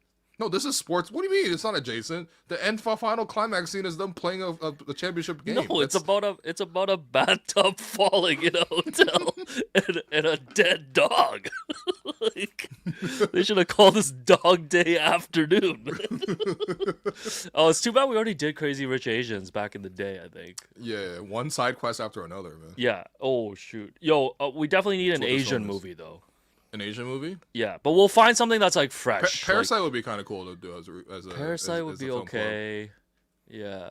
I don't know if you want my classism thoughts. I do. That's why I want to do that film. Should have stayed in the basement. There's my whole review. Yeah, okay. The North Korean guy kind of looked like Vince. Heat, he did. Heat. Okay, Heat, Die Hard, rom-com, sports movie, Yeah. Asian movie. Yeah. Okay, those are the categories. Yeah, We yeah, just yeah. have rom-com. Yeah. I would love to do like a Star Wars, but we need like a Star Wars expert with us. Yeah. Drums are huge. Like like Marvel. Star like, Wars slash a Marvel one would be fun, but I feel like I mean, a lot of them. we have did been Lord of the done. Rings. Those were elite, man. Those are some of our best work. Was us reviewing Lord of the Rings. I think a Marvel one would be fun though, but we gotta find the right, because they're all like I don't know. Yeah, maybe a little Shang-Chi. You're reviewing Shang-Chi would be pretty Only good. Shang-Chi I have is 360, man. Yo, that's crazy.